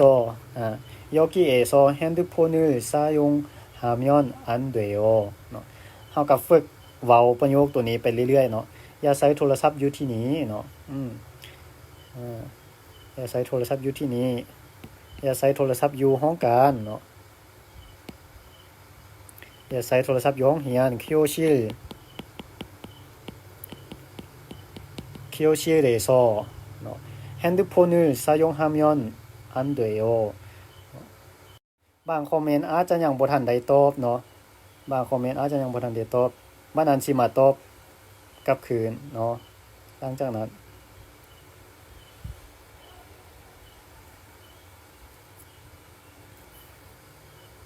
ข้อนี้เนาะคำตอบเป็นข้อใดเฮามาอ่านนำกันมาแปลนำกันเบิ่งเนาะ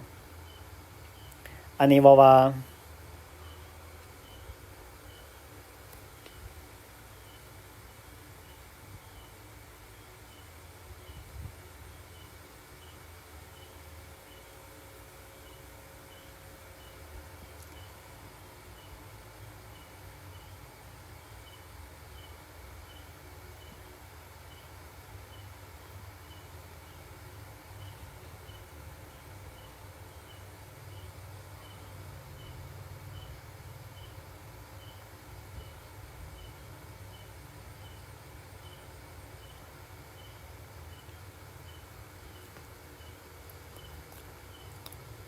초대를 받아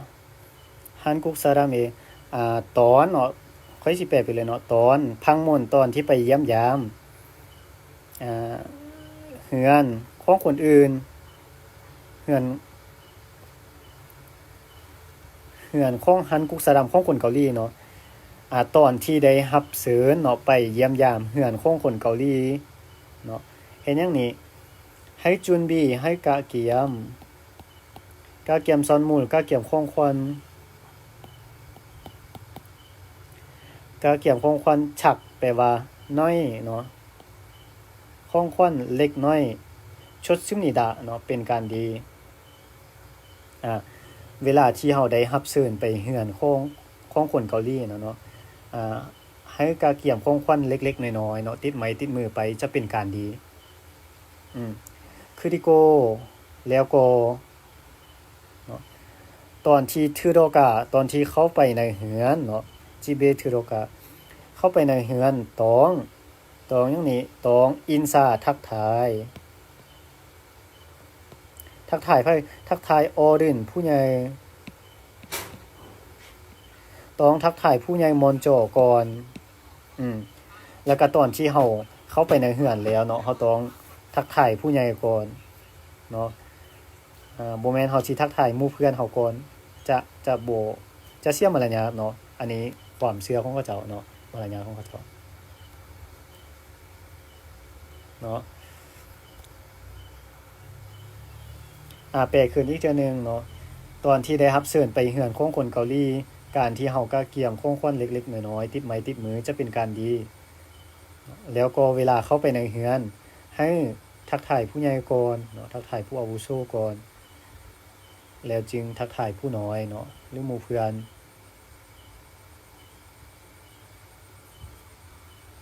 โอเคเนาะดังนั้นคำตอบของข้อนี้เป็นข้อที่1เนาะเห็นหลายคนตอบถูกอยู่เนาะข้อที่1เนาะเป็นมารยาทเนาะการไปเยี่ยมยามเนาะมารยาทการไปเยี่ยมยามเฮือนคนอื่นเนาะ ซื้อของขวัญเล็กๆน้อยๆติดไม้ติดมือแล้วก็เข้าไปในเฮือนต้องทักทายผู้ใหญ่ก่อน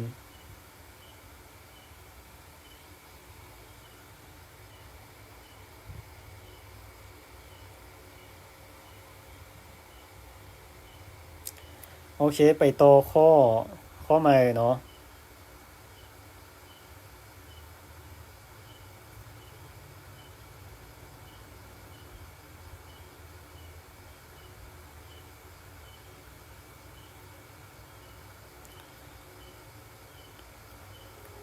ข้อนี้แต่ละคนมันมี2คำถามเนาะคำถามหนึ่งเขาว่ากรุณาเลือกสิ่งที่ทารึนแปลว่าแตกต่างเนาะแนยงเนื้อไหนข้อใดเนาะแตกต่างจากเนื้อไหนข้อใดแตกต่างจากเนื้อไหนข้อหนึ่งว่าสู้ออฟริโอคำว่าสู้ออฟแปลว่าเหียนเนาะริโอแปลว่าคากลายเป็นคาเหียนเนาะอันแน่อันแปลว่าบ่แน่แปลว่าจ่ายโดแปลว่าโกเดมนิดาแปลว่าใดเนาะค่าเหียนบ่จ่ายก็ได้หรือว่าบ่จ่ายค่าเหียนก็ได้เนาะข้อที่2บอกว่าสู้อิดสามารถลงทะเบียนเนาะสิ้นช่องเป็นการลงทะเบียน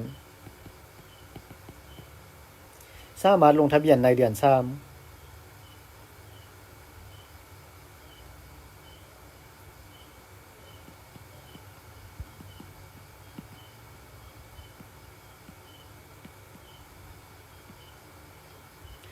ข้อที่3บอกว่า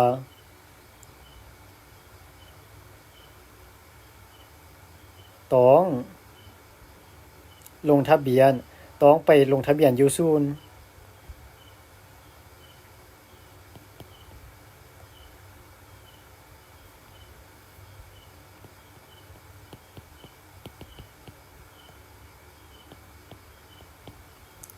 ข้อที่4บอกว่า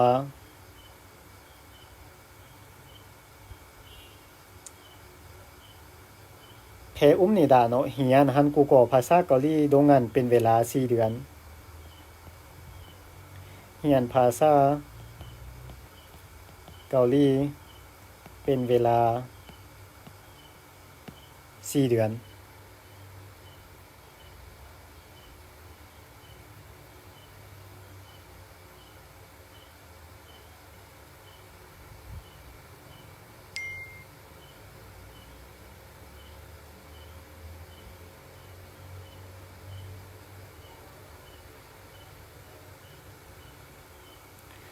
แต่ละคนอ่านเบิ่งแนวไหนเบิ่งเนาะการเฮ็ดข้อสอบตัวนี้เฮาเอาแต่ละข้อเนาะซอยแต่ละข้อไปส้มเทียบเบิ่งเนาะซอยแต่ละข้อไปส้มเทียบเบิ่ง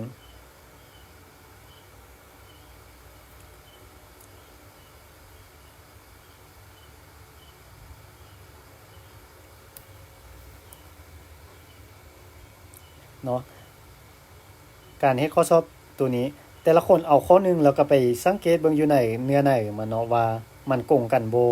เนาะข้อที่1เขาว่าหยังนี้ว่าบ่จ่ายค่าเรียนก็ได้มันถูกต้องบ่นี่ถูกต้องบ่เฮามาเบิ่งเข้าว่าเนาะได้นี่เขาเขียนว่ามูริโอฮันกุโกค요실มูริโอแปลว่าฟรีแม่นบ่ฮันกุโกภาษาเกาหลีค요실ห้องเรียนภาษาเกาหลีฟรี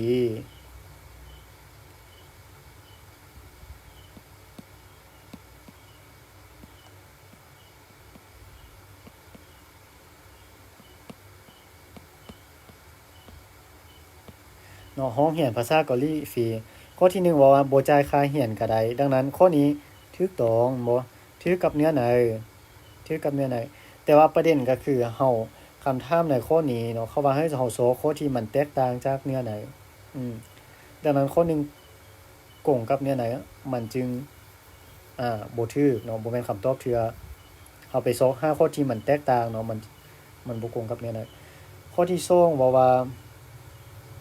สามารถลงทะเบียนในเดือน3ใดลงใดบ่เดือน3เฮามาเบิ่งมือลงทะเบียนเข้าว่าได้นี้บ่นี้เนาะ ลงทะเบียนฮอดแต่วันที่15เดือน2เนาะสำหรับสิ้นช่องเนาะการลงทะเบียนแม่นลงทะเบียนฮอดวันที่15เดือน2ดังนั้นข้อนี้บ่ถูกเนาะจึงเป็นคำตอบเนาะคิดว่าข้อนี้เป็นคำตอบเพราะมันบ่โกงกับเนื้อในเนาะเพราะข้อนี้ว่าข้อที่2เนาะว่าสามารถลงทะเบียนในเดือน3แต่เฮาไปเบิ่งเนื้อในแล้วเข้าให้ลงทะเบียนฮอดวันที่15เดือน2ดังนั้นเดือน3ลงทะเบียนบ่ได้เนาะข้อที่2จึงบ่โกงกับเนื้อในจึงเป็นคำตอบเนาะเฮามาเช็คเบิ่งข้อ3บอกว่าต้องไปสมัครอยู่ศูนย์เนาะต้องไปลงทะเบียนอยู่ศูนย์เฮาไปสังเกตบ่ได้เฮาไปสังเกตบอนนี้เนาะบอนคำว่าเซ็นทอชิกจอบพังมุนเนาะเซ็นทอแปลว่าศูนย์เนาะชิกจอบแปลว่าด้วยตัวเองพังมุนแปลว่าเยี่ยมยามหมายความว่าเฮาไปด้วยตัวเองเนาะไปสมัครด้วยตัวเอง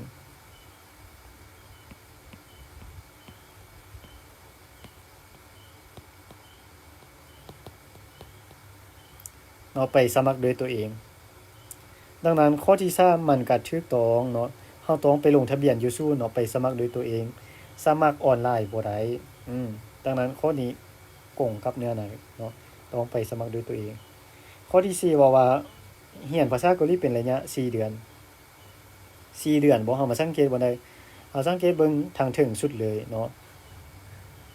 วันนี้เนาะหลักสูตร4เดือนควาจองแปลว่าหลักสูตรเนาะแกซาแกวอยแปลว่า4เดือน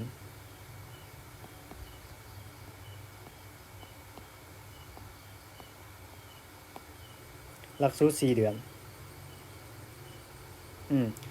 ดังนั้นข้อที่4ก็ถูกต้องเช่นเดียวกันเนาะกงกับเนื้อในกงกับเนื้อในเนาะดังนั้นคำตอบจึงเป็นข้อที่2เนาะที่บ่กงกับเนื้อในบัดนี้ข้อที่2เด้คำถามข้อที่2ว่า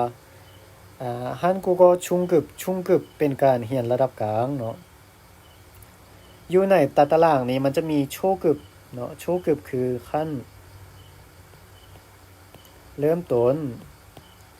ชุงกึบระดับกลางโคกึบระดับสูงเนาะการเรียนจะมี3ระดับเนาะระดับเริ่มต้นระดับกลางแล้วก็ระดับสูงแต่ว่าประเด็นก็คือคำถามข้อที่2เขาถามหาหยังถามหาชุงกึบ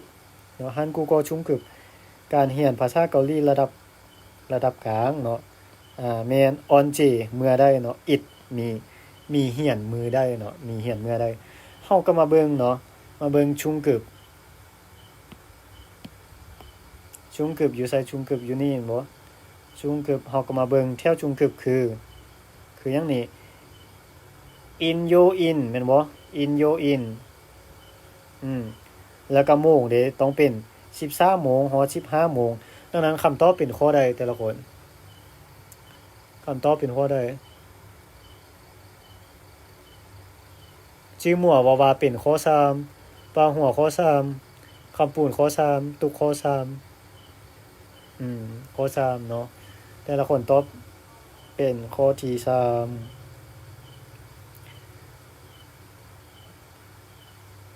1โมง53โมงแลงเนาะในมื้อ in yo in มื้อวันอาทิตย์เนาะถูกต้องถูกต้องเนาะโอเคไผตอบถูกเด้กดใจให้ตัวเองไผตอบถูกเด้บ่มีคนตอบผิดแม่นบ่บ่เห็นคนตอบผิดเลยข้อนี้แสดงว่าง่ายบ่ตอบถูกนะตอบถูกแสดงว่าง่ายตอบบ่ถูกแสดงว่ายาก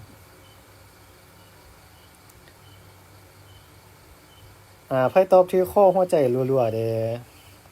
กดใจมารัว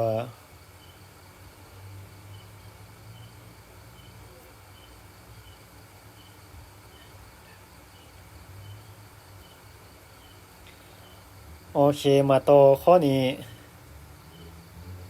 ทงว่าบอกว่าอาจารย์คืนนี้บ่สบายขอนอนแล้วเด้อโอเคมีแต่ถ้าไผสินอนกับมาเบิ่งไลฟ์คืนเนาะมาเบิ่งไลฟ์สดคืนก็ได้เนาะถ้าบ่พร้อมติวข้อสอบนำกัน แต่ว่าการติวนำกันเนาะการคอมเมนต์สื่อสารกันมันจะโอเคเนาะเฮ็ดให้เราสื่อสารกันเนาะจะสนุกการเรียนจะสนุกข้อนี้เขาว่ากรุณาเลือกเกี่ยวข้องกับบทเรื่องอ่านบทเรื่องแล้วก็แม่นยังเกี่ยวข้องเนาะเกี่ยวข้องกับบทเรื่องนี้เนาะข้อใดเนาะข้อที่1บอกว่าเป็นการแนะนำศูนย์ฮันกุโกะภาษาเกาหลีเนาะโซเกะแปลว่าแนะน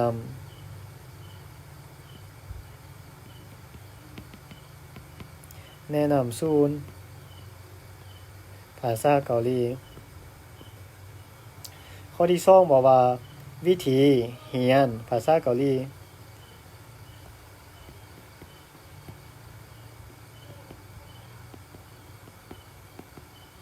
ข้อที่3บอกว่าชั่วโมงเรียนภาษาเกาหลี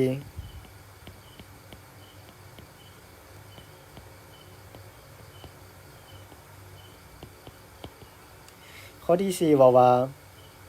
เป็นหยังนี้เป็นข้อมูลความหมกวิสาเนาะข้อมูลวิสาภาษาเกาหลี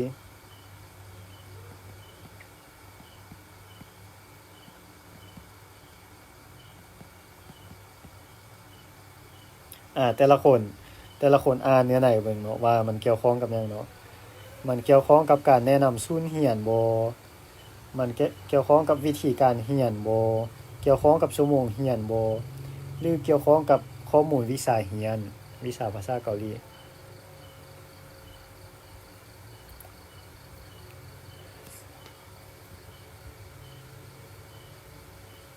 ข้อใดเนาะมีคนถามว่าอาจารย์สิไปเกาหลีเดือนใดอันนี้ยังบ่ฮู้เทื่อเนาะรอถ้าวีซ่าก่อนเนาะอาจารย์บ่ได้ไวยากรณ์แต่ได้คำศัพท์จะเสียงผ่านบ่ไวยากรณ์ก็ได้อยู่เนาะท่องคำศัพท์หลายๆก็โอเคอยู่แต่ว่าไวยากรณ์บางไวยากรณ์ก็จำเป็นเนาะจำเป็นอยู่ได้เนาะจำเป็นระดับหนึ่งเนาะถ้าว่าไวยากรณ์กับคำศัพท์คำศัพท์80%ไวยากรณ์20%แบบนี้เลยเนาะประมาณนี้เนาะสำคัญนะเนาะความสำคัญของไวยากรณ์20%ส่วนคำศัพท์แม่น80%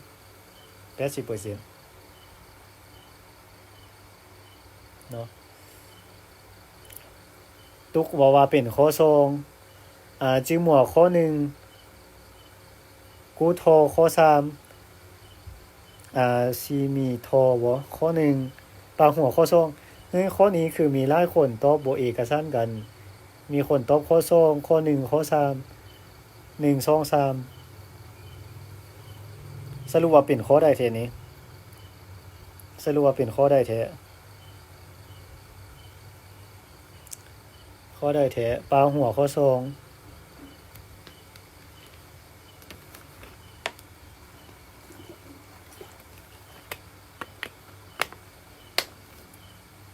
เฮามาแปลนำกันเบิ่งเนาะว่ามันเกี่ยวข้องกับหยังเนาะนิ่งคางข้อ3จอยรอข้อ3เฮามาแปลนำกันเบิ่งอันนี้ว่า저는เนาะค่อย토요일마다ทุกๆวันเสาร์เนาะมาดาแปลว่าทุกวันเสาร์เฮ็ดหยังนี่จะไปคงบูจะไปเรียนฮันกุโกะเรียนภาษาเกาหลีอยู่เซ็นทรัลอยู่ศูนย์ตัวนี้เนาะศูนย์เวกุกินเรียกจีวอนเซ็นทรัลแปลว่าศูนย์เนาะทุกวันเสาร์ค่อยจะไปเรียนภาษาเกาหลีอยู่ศูนย์เนาะศูนย์ตัวนี้จิบเบวาเนาะเวลากลับบ้านค่อยก็จะเฮ็ดหยังนี่สู้ออฟชิกันเวลาเรียนพกซึบเป็นการทวนบทเรียนเนาะค่อยจะทวนคืนบทเรียนทานอแปลว่าคำศัพท์ทวนคืนบทเรียนคำศัพท์แล้วก็มุลปอบคำว่ามุลบอบนี่แปลว่าไวยากรณ์เนาะไวยากรณ์หมายความว่าได้เวลากลับบ้านค่อยก็จะมีการทวนคืนคำศัพท์แล้วก็ไวยากรณ์เนาะตอนที่เรียนอยู่โรงเรียนอยู่ศูนย์นั่นน่ะเนาะแล้วตามมาด้วยถ้าเนาะย่อนไวยากรณ์ถ้า it แปลว่ามีถ้า ถ้ามีสิ่งที่โมริดะถ้ามีสิ่งที่บ่ฮู้ถ้ามีสิ่งที่บ่ฮู้จะเฮ็ดหยังนี้จะมูโรภุมนิดะจะถามเนาะมูโรโพดะแปลว่าถามถามไผถามฮันกุกินเนาะฮันกุเกาหลีฮันกุกินคนเกาหลีทงริโอแปลว่าเพื่อนร่วมงานถามเพื่อนร่วมงานคนเกาหลีเนาะถ้าว่ามีอันใดที่ค่อยบ่ฮู้เนาะค่อยก็จะถามเพื่อนร่วมงานคนเกาหลีอิโรเกฮาดาเนาะการเฮ็ดแบบนี้เนาะอิโรเกแบบนี้ฮาดาแปลว่าเฮ็ดการเฮ็ดแบบนี้เฮ็ดหยังนี้ฮันกุโกภาษาเกาหลีชินยอกิปาลีชินยอกคำว่าชินยอกแปลว่าพัฒนาเนาะปาลีแปลว่าไว้บ่โชอาดีกอดคัตซึมิดะตัวนี้คือไวยากรณ์เบิ่งคือว่าเนาะการเฮ็ดแบบนี้เบิ่งคือว่าภาษาเกาหลีค่อยพัฒนาได้ดีได้ไวดีเนาะประมาณนี้แปลขึ้นอีกเทื่อนึงเนาะปกติแล้วทุกๆวันเสาร์ค่อยจะไปเรียนภาษาเกาหลีอยู่ศูนย์ตัวนี้เนาะศูนย์เวกุกินเลียกจีวอนเนาะแล้วเวลากลับบ้านค่อยก็จะทวนคืนเนาะ60หาดะเป็นการทวนบทเรียนคืนเนาะค่อยจะทวนคืนทานอคำศัพท์เนาะทวนคืนมุนบอบเนาะไวยากรณ์ถ้ามีสิ่งที่บ่ฮู้ค่อยก็จะถามเพื่อนร่วมงานคนเกาหลีเนาะฮันกุกินทงริโอเนาะเพื่อนร่วมงานคนเกาหลีเนาะการเฮ็ดแบบนี้เฮ็ดให้ภาษาเกาหลีค่อยได้เบิ่งคือว่าได้พัฒนาไวขึ้นประมาณนี้เนาะไวดีเนาะคิดว่าแต่ละคนเฮ็ดแบบนี้ก็น่าจะเฮ็ดให้ภาษาเกาหลีไวดีเนาะนอกจากเรียนอยู่อยู่ซูนแล้วเวลากลับมาก็ต้องได้ทวนคืน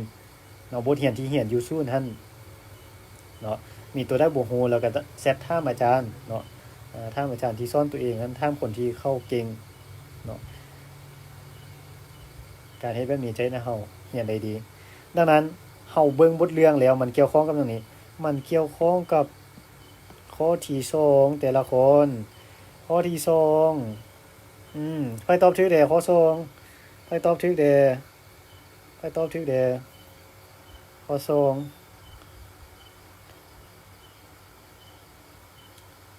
พิมพ์สติกเกอร์ตบมื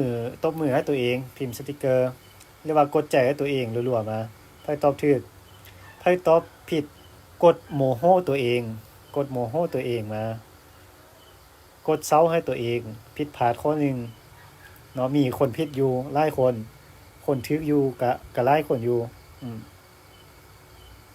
เกี่ยวข้องกับวิธีการเรียนภาษาเนาะเกี่ยวข้องกับวิธีเรียนภาษาเนาะทุกๆวันเสาร์ไปเรียนอยู่ศูนย์เวลากลับบ้านก็ทวนคืนไวยากรณ์คำศัพท์อันใดบ่เข้าใจก็ถามเพื่อนร่วมงานคนเกาหลีเนาะการเฮ็ดแบบนี้ภาษาเกาหลีพัฒนาขึ้นไวดีแนวไหนบทเรียนประมาณนี้ดังนั้นเกี่ยวข้องกับวิธีการเรียนภาษาเนาะบ่แม่นการแนะนำศูนย์ภาษาบ่แม่นชั่วโมงเรียนเนาะเขาบ่ได้บอกว่าเรียนจักโมงหาจักโมงเนาะบ่แม่นข้อมูลวิชาภาษาเกาหลีเนาะโอเคไปซ้ำเติมอีกข้อ2ข้อเนาะไปซ้ำเติมอีก2ข้อแล้วสิพักผ่อนยังบ่ทันได้กินข้าวเทื่อแต่ละคนค่อยนะอยากกินข้าวซ้ำเติมอีก2ข้อเนาะแล้วก็พักผ่อนเนาะแต่ละคนมาอ่านเบิ่งข้อนี้เนาะว่ามันเกี่ยวข้องกับหยังเนาะคำถามเนาะคำถามขอกรุณาเลือกข้อที่แทหันเนาะเกี่ยวข้องแม่นหยังเนาะอ่านบทเรื่องนี้แล้วก็ว่าบทเรื่องนี้มันเกี่ยวข้องกับหยังข้อที่1ว่าเคียวยุกควาจ้องเคียวยุกการฝึกอบรมเนาะควาจ้องเป็นหลักสูตร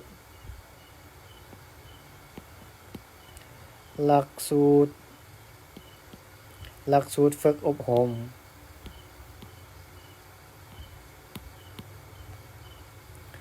อันนี้เป็นข้อมูลการฝึกอบรม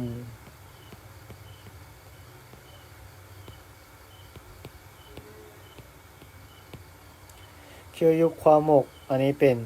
วิชาฝึกอบรม교육 신청 อันนี้การสมัครการลงทะเบียนเนาะลงทะเบียนฝึกอบรม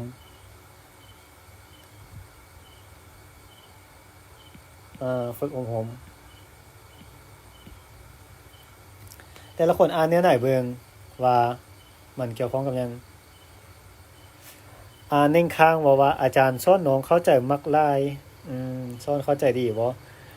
สอนเข้าใจดีก็ดีใจนำเนาะสิได้บทเรียนเกี่ยมโตสิ่งเนาะโอเคมีหยังก็ตำหนิติชมกันได้เนาะสอนไวเกินไปก็บอกเนาะสอนช้าเกินอธิบายบ่เข้าใจมันหยังก็บอกกันได้เนาะเป็นการแลกเปลี่ยนนำกันเนาะพัฒนาตัวเองนำเพิ่งบอกว่าแวะมากดใจซื่อๆเด้อกดใจบ่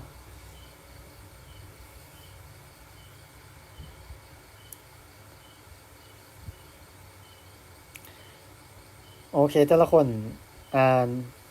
านเนื้อไหนเนาะเนื้อไหนแล้วเบิ่งว่ามันเกี่ยวข้องกับหยังเกี่ยวข้องกับหลักสูตรบ่เกี่ยวข้องกับข้อมูลบ่ข้อมูลการฝึกอบรมบ่วิชาหรือเกี่ยวข้องกับการลงทะเบียน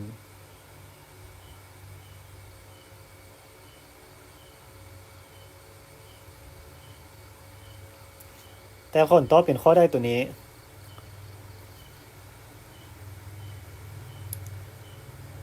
สมบูรณ์ว่าภาษาเกาหลียากหลายอาจารย์ยากหลายบ่มันก็ยากอยู่เนาะยากอยู่คิดว่าภาษาใดก็น่าจะยากคือกันหมดเนาะน่าจะยากคือกันหมดนั่นแหละแต่ว่ามันอยู่ที่ใจคือดังเว้าก่อนหน้านี้เนาะมันอยู่ที่ใจ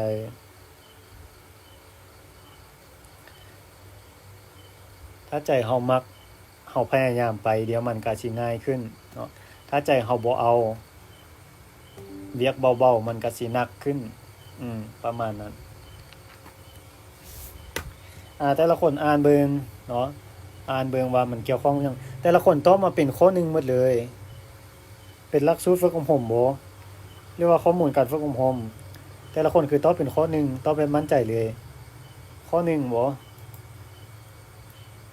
แม่นจะบ่ข้อหนึง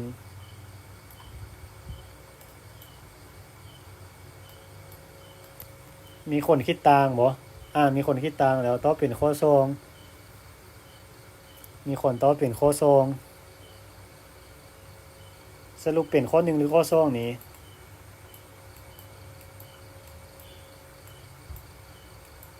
เฮามาแปะนำกันเบิ่งแต่ละคนสมมุติว่าเดือน10สิลงไปเรียนเนาะลงมาเรียนดีเนาะมาเรียนผู้ชายคันว่าเป็นผู้ชายเนาะผู้ชายโอกาสได้ไปไว้นี่มีหลายกว่าผู้หญิงเนาะคือดังเฮาฮู้ๆกันเนาะตามค่อยตีราคาเนาะนี้ตามเบิ่งผู้ชายมีโอกาสได้ไป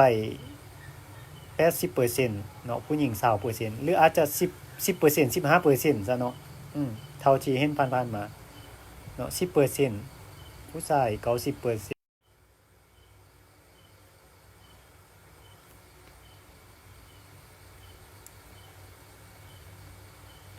มีคนลังเล1กับ2ว่าซั่นเนาะ1กับ2แสดงว่าเป็นข้อได้นี้เอามาแปะนำกันเข้าว่าได้นี้อีบอนจูอาทิตย์นี้คึมโยอินวันศุกร์เนาะทาซอชิ5 โมงเฮ็ดหยังนี้ได้ไปหยังนี้มีการฝึกอบรมอันจอนความปลอดภัย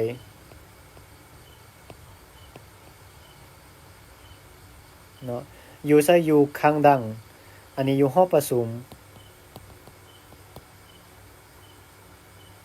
เนาะวันศุกร์5 โมงแลงอาทิตย์นี้เนาะวันศุกร์อาทิตย์นี้ตอน5 โมงแลงจะมีการฝึกอบรมความปลอดภัยอยู่ห้องประชุมแล้วจีนันซังบังกีปีที่แล้วเนาะซังบังกีตัวนี้ครึ่งปีกาย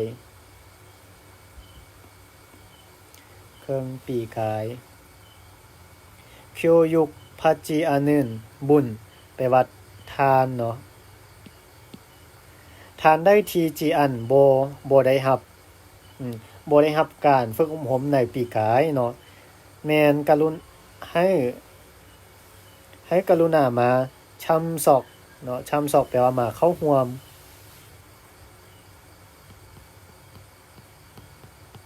เนาะมาเข้าร่วม교육 시간เนาะชั่วโมงฝึกอบรมแม่นช่องโดแปลว่าประมาณเนาะช่องโดประมาณ2시간 2ชั่วโมง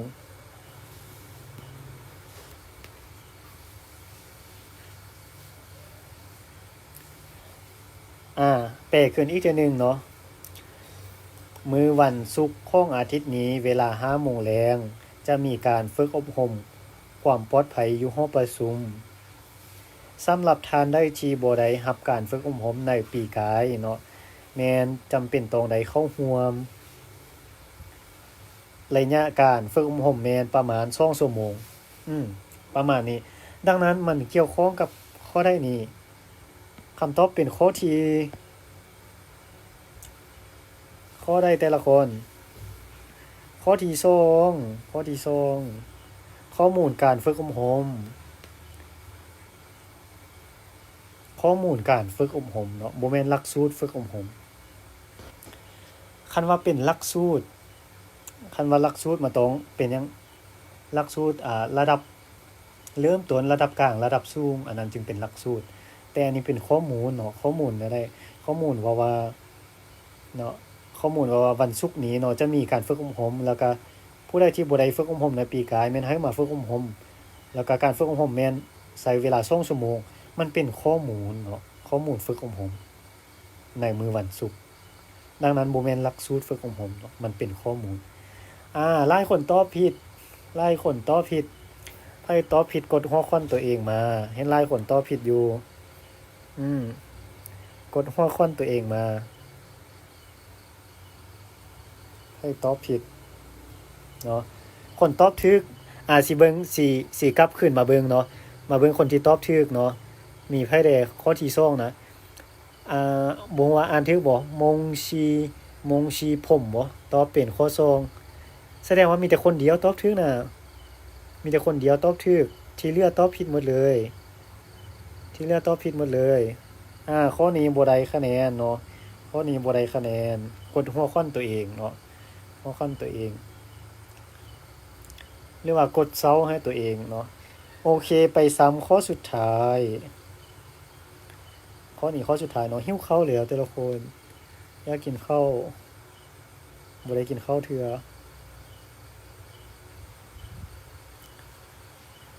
ข้อนี้เขาว่าอีสะดํคนนี้ชงเกียวคือศาสนาเนาะหมู่อดยังศาสนาคนนี้ศาสนายังแต่ละคนอ่านเนื้อไหนเบิ่งว่าแม่นศาสนานั้นข้อที่1ว่าพุทธเกียวศาสนาพุทธเนาะศาสนาพุทธอันนี้ศาสนาคริสต์เกียวศาสนาคริสต์เนาะ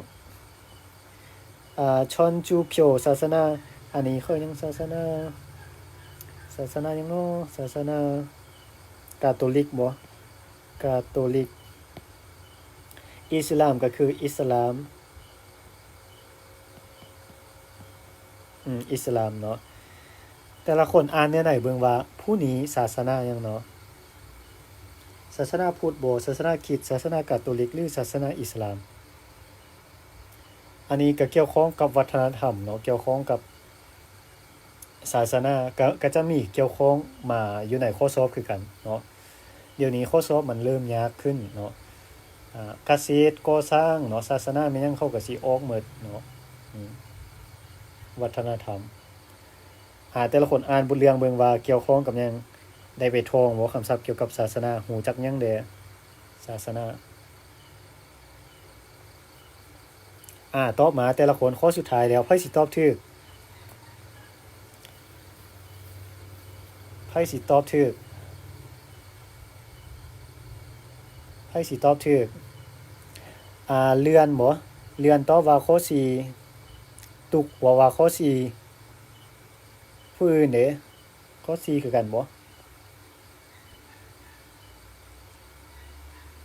จะอยากจือว่าข้อสองข้อสองบ่ไวๆเราเป็นข้อได้นี้ไพ่สีได้5คะแนนในข้อนี้ตัวอย่างว่าซิ่งโอข้อนี้ไพ่สีได้5คะแนนไพ่สีได้5คะแนนไปเนาะข้อ1 5คะแนนเนาะข้อ1 5คะแนนเนาะพักอ่าน20ข้อพักฝั่ง20ข้อเนาะข้อละ5คะแนน20บวก20 40ข้อ40คูณ5เป็นเนาะพอดี5เป็ด40บ่แม่นติ50 4 5 20เนาะ4 5 20 200เต็มจะอยากจือว่าบ่ฮู้หยังเลยบ่ได้ท่องบ่คำศัพท์เกี่ยวกับศาสนา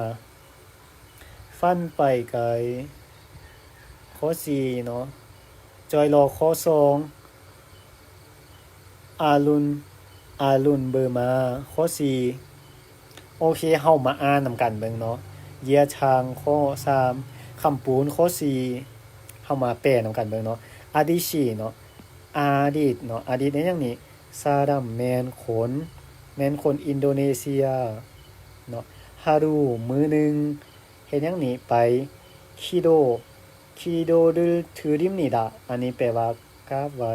ไปยังไปขอพรไปขอพ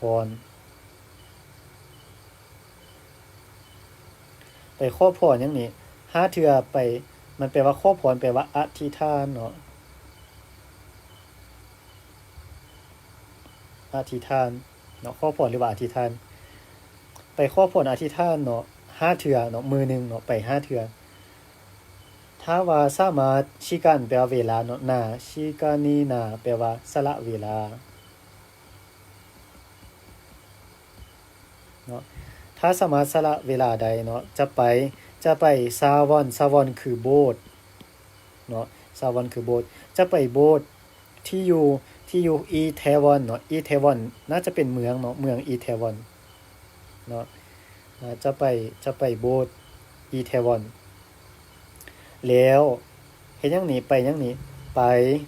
คงบูแล้วก็ไปอีกเนาะไปอ่านและเรียนหยังนี้ยอนชิมิตั้งใจโครันคำนี้แหละเนาะคือประเด็นเนาะโครันคือคัมภีร์โครันคัมภีร์โครัน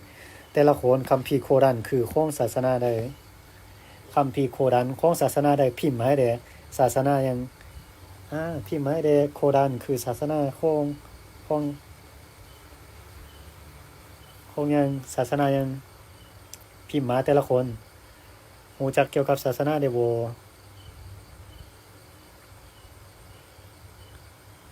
พิมพ์มาโครันเป็นคัมภีร์ของศาสนา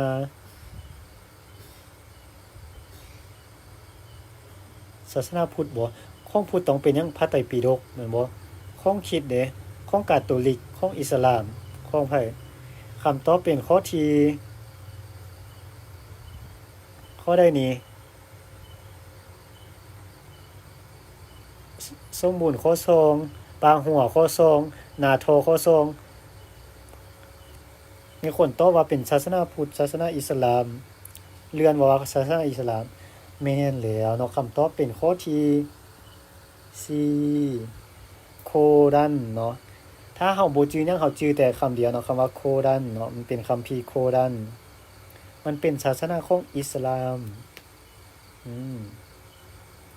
ศาสนาของอิสลามดังนั้นคำตอบเป็นข้อ4เนาะคำตอบเป็นข้อ4เนาะบทเรื่องเนาะว่าอดีตเนาะเป็นคนอินโดนีเซียแล้วก็มื้อนึงเนาะจะไปขอพรนี่5เทื่อเนาะต่อมื้อเนาะถ้าว่าสามารถสละเวลาใดผู้นี้อดีตเนาะจะไปโบสถ์เนาะซาวอนเนาะเป็นโบสถ์ของศาสนาอิสลามเนาะซาวอนจะไปโบสถ์อยู่ที่อีเทวอนเนาะอยู่เมืองอีเทวอน แล้วก็ไปนั่งไปตั้งใจอ่านเนาะแล้วก็ไปตั้งใจเรียนคัมภีร์โครันอืมดังนั้นเฮาชื่อคำเดียวเนาะคำว่า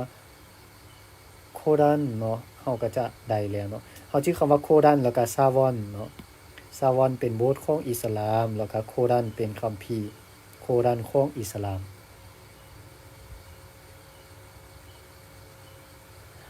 อารุณเบอร์มาบอกว่าอินโดนีเซียต้องอิสลามแม่เนาะ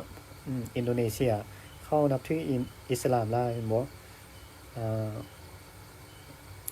เฮามาเบิ่งคำศัพท์คืนเนาะมีคนบอกว่าเสียแล้วหัวข้อบทเรื่องที่จริงถ้าเฮาได้คำศัพท์เนาะคือเว็บอยู่ในบทเรื่องตัวนี้มันบ่เฮาได้2คำนี้เฮาได้คำว่าโครันเนาะคำเดียวนี่เฮาก็จะตอบได้เลยเด้แม่นบ่เนาะเฮาฮู้คำว่าอ่านคำว่าเรียนเนาะคัมภีร์โครันเฮาก็ตอบได้เลยเด้เนาะว่าเป็นของอิสลามเนาะถ้าเฮาจื้อคำว่าซาวอนโบสถ์ของอิสลามเฮามาเบิ่งคำศัพท์นำกันนิดนึงเนาะคำศัพท์อยู่ในเล่ม1แต่ละคนมาเบิ่งคืน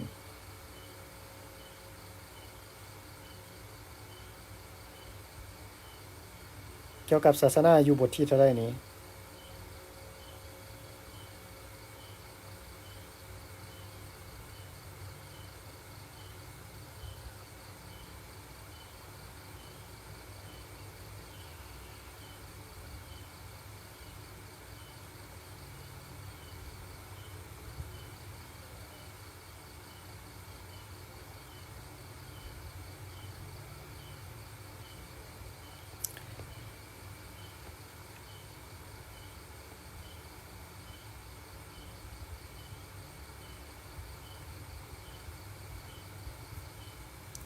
คำศัพท์เหล่านี้เนาะแต่ละคน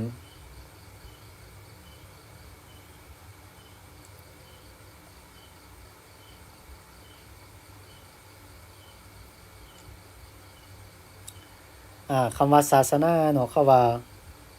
ชงเกียวเนาะชงเกียวศาสนาทองคำศัพท์เลยเนาะชงเกียวศาสนาชงเกียวศาสนาส่วนศาสนาพุทธเนาะพุทธเกียวเนาะศาสนาคริสต์คีดกเกียวศาสนากาทอลิกชินจูเกียวคาทอลิกเนาะคาทอลิกเนาะอิสลามก็คืออิสลามเกียวเนาะวัดเด้เนาะศาสนาพุทธเขาเอิ้นวัดแม่นบ่เขาเอิ้นชอลเนาะชอลเนาะโบสถ์ของศาสนาคริสต์เขาว่าเคียวเฮเคียวเฮของกาทอลิกนี่โบสถ์ของกาทอลิกเขาว่าซองดังเนาะซองดังโบสถ์ของเป็นมัสยิดเนาะหรือว่าโบสถ์ของอิสลามเนาะเขาว่าซาวอนเนาะหรือมอสคือเนาะมี2คำครูบาได้ชื่อนิ่มเนาะจำพวกนี้เนาะไปทองเนาะวัดของศาสนาพุทธโบสถ์ของศาสนาคริสต์โบสถ์ของกาทอลิกเนาะโบสถ์ของอิสลามเนาะไปทองคำศัพท์เหล่านี้แล้วยังมีตัวได้เดหน้านี้เนาะคำว่าคีโดฮาดาเป็นการสวดมนต์อธิษฐานเนาะอธิษฐานการไปแสวงบุญเนาะการไปกราบไหว้เนาะแล้วก็พระไตรปิฎกเนาะพุทธเกียงเนาะคัมภีร์ไบเบิลเนาะซองเกียงคัมภีร์โครันเนาะโครันเนาะ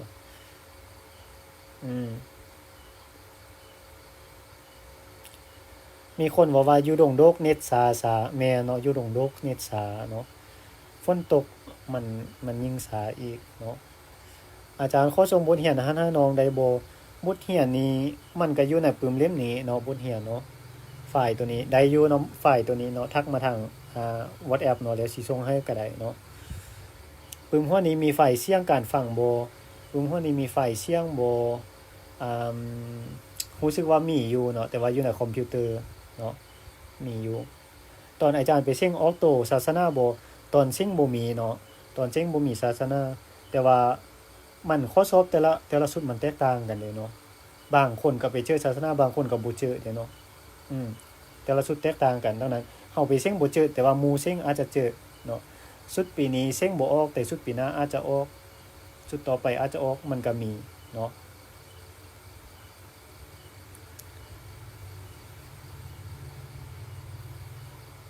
โอเคเนาะสำหรับอ่ามื้อนี้เนาะสิประมาณนี้เนาะเนื่องจากหิวข้าวเนาะถ้าว่ากินข้าวแล้วก็น่าจะได้ช้อนตื่ม2-3ข้อแต่ว่าเดี๋ยวนี้หิวข้าวแฮงเนาะสิกินข้าวได้แล้วเนาะอยากกินข้าวฝันดีทุกคนเนาะไว้เป็นมื้อได้วางเนาะแล้วสิมาไลฟ์สดแบบนี้คือเก่าเนาะอยากให้สอนเกี่ยวกับหยังก็พิมพ์กันมาเนาะให้สอนเกี่ยวกับตัวใดที่ยังบ่ทันเข้าใจเนาะพิมพ์กันมาแล้วสิยัดเวลามาสอนมาติวมาไลฟ์สดให้เนาะสำหรับมื้อนี้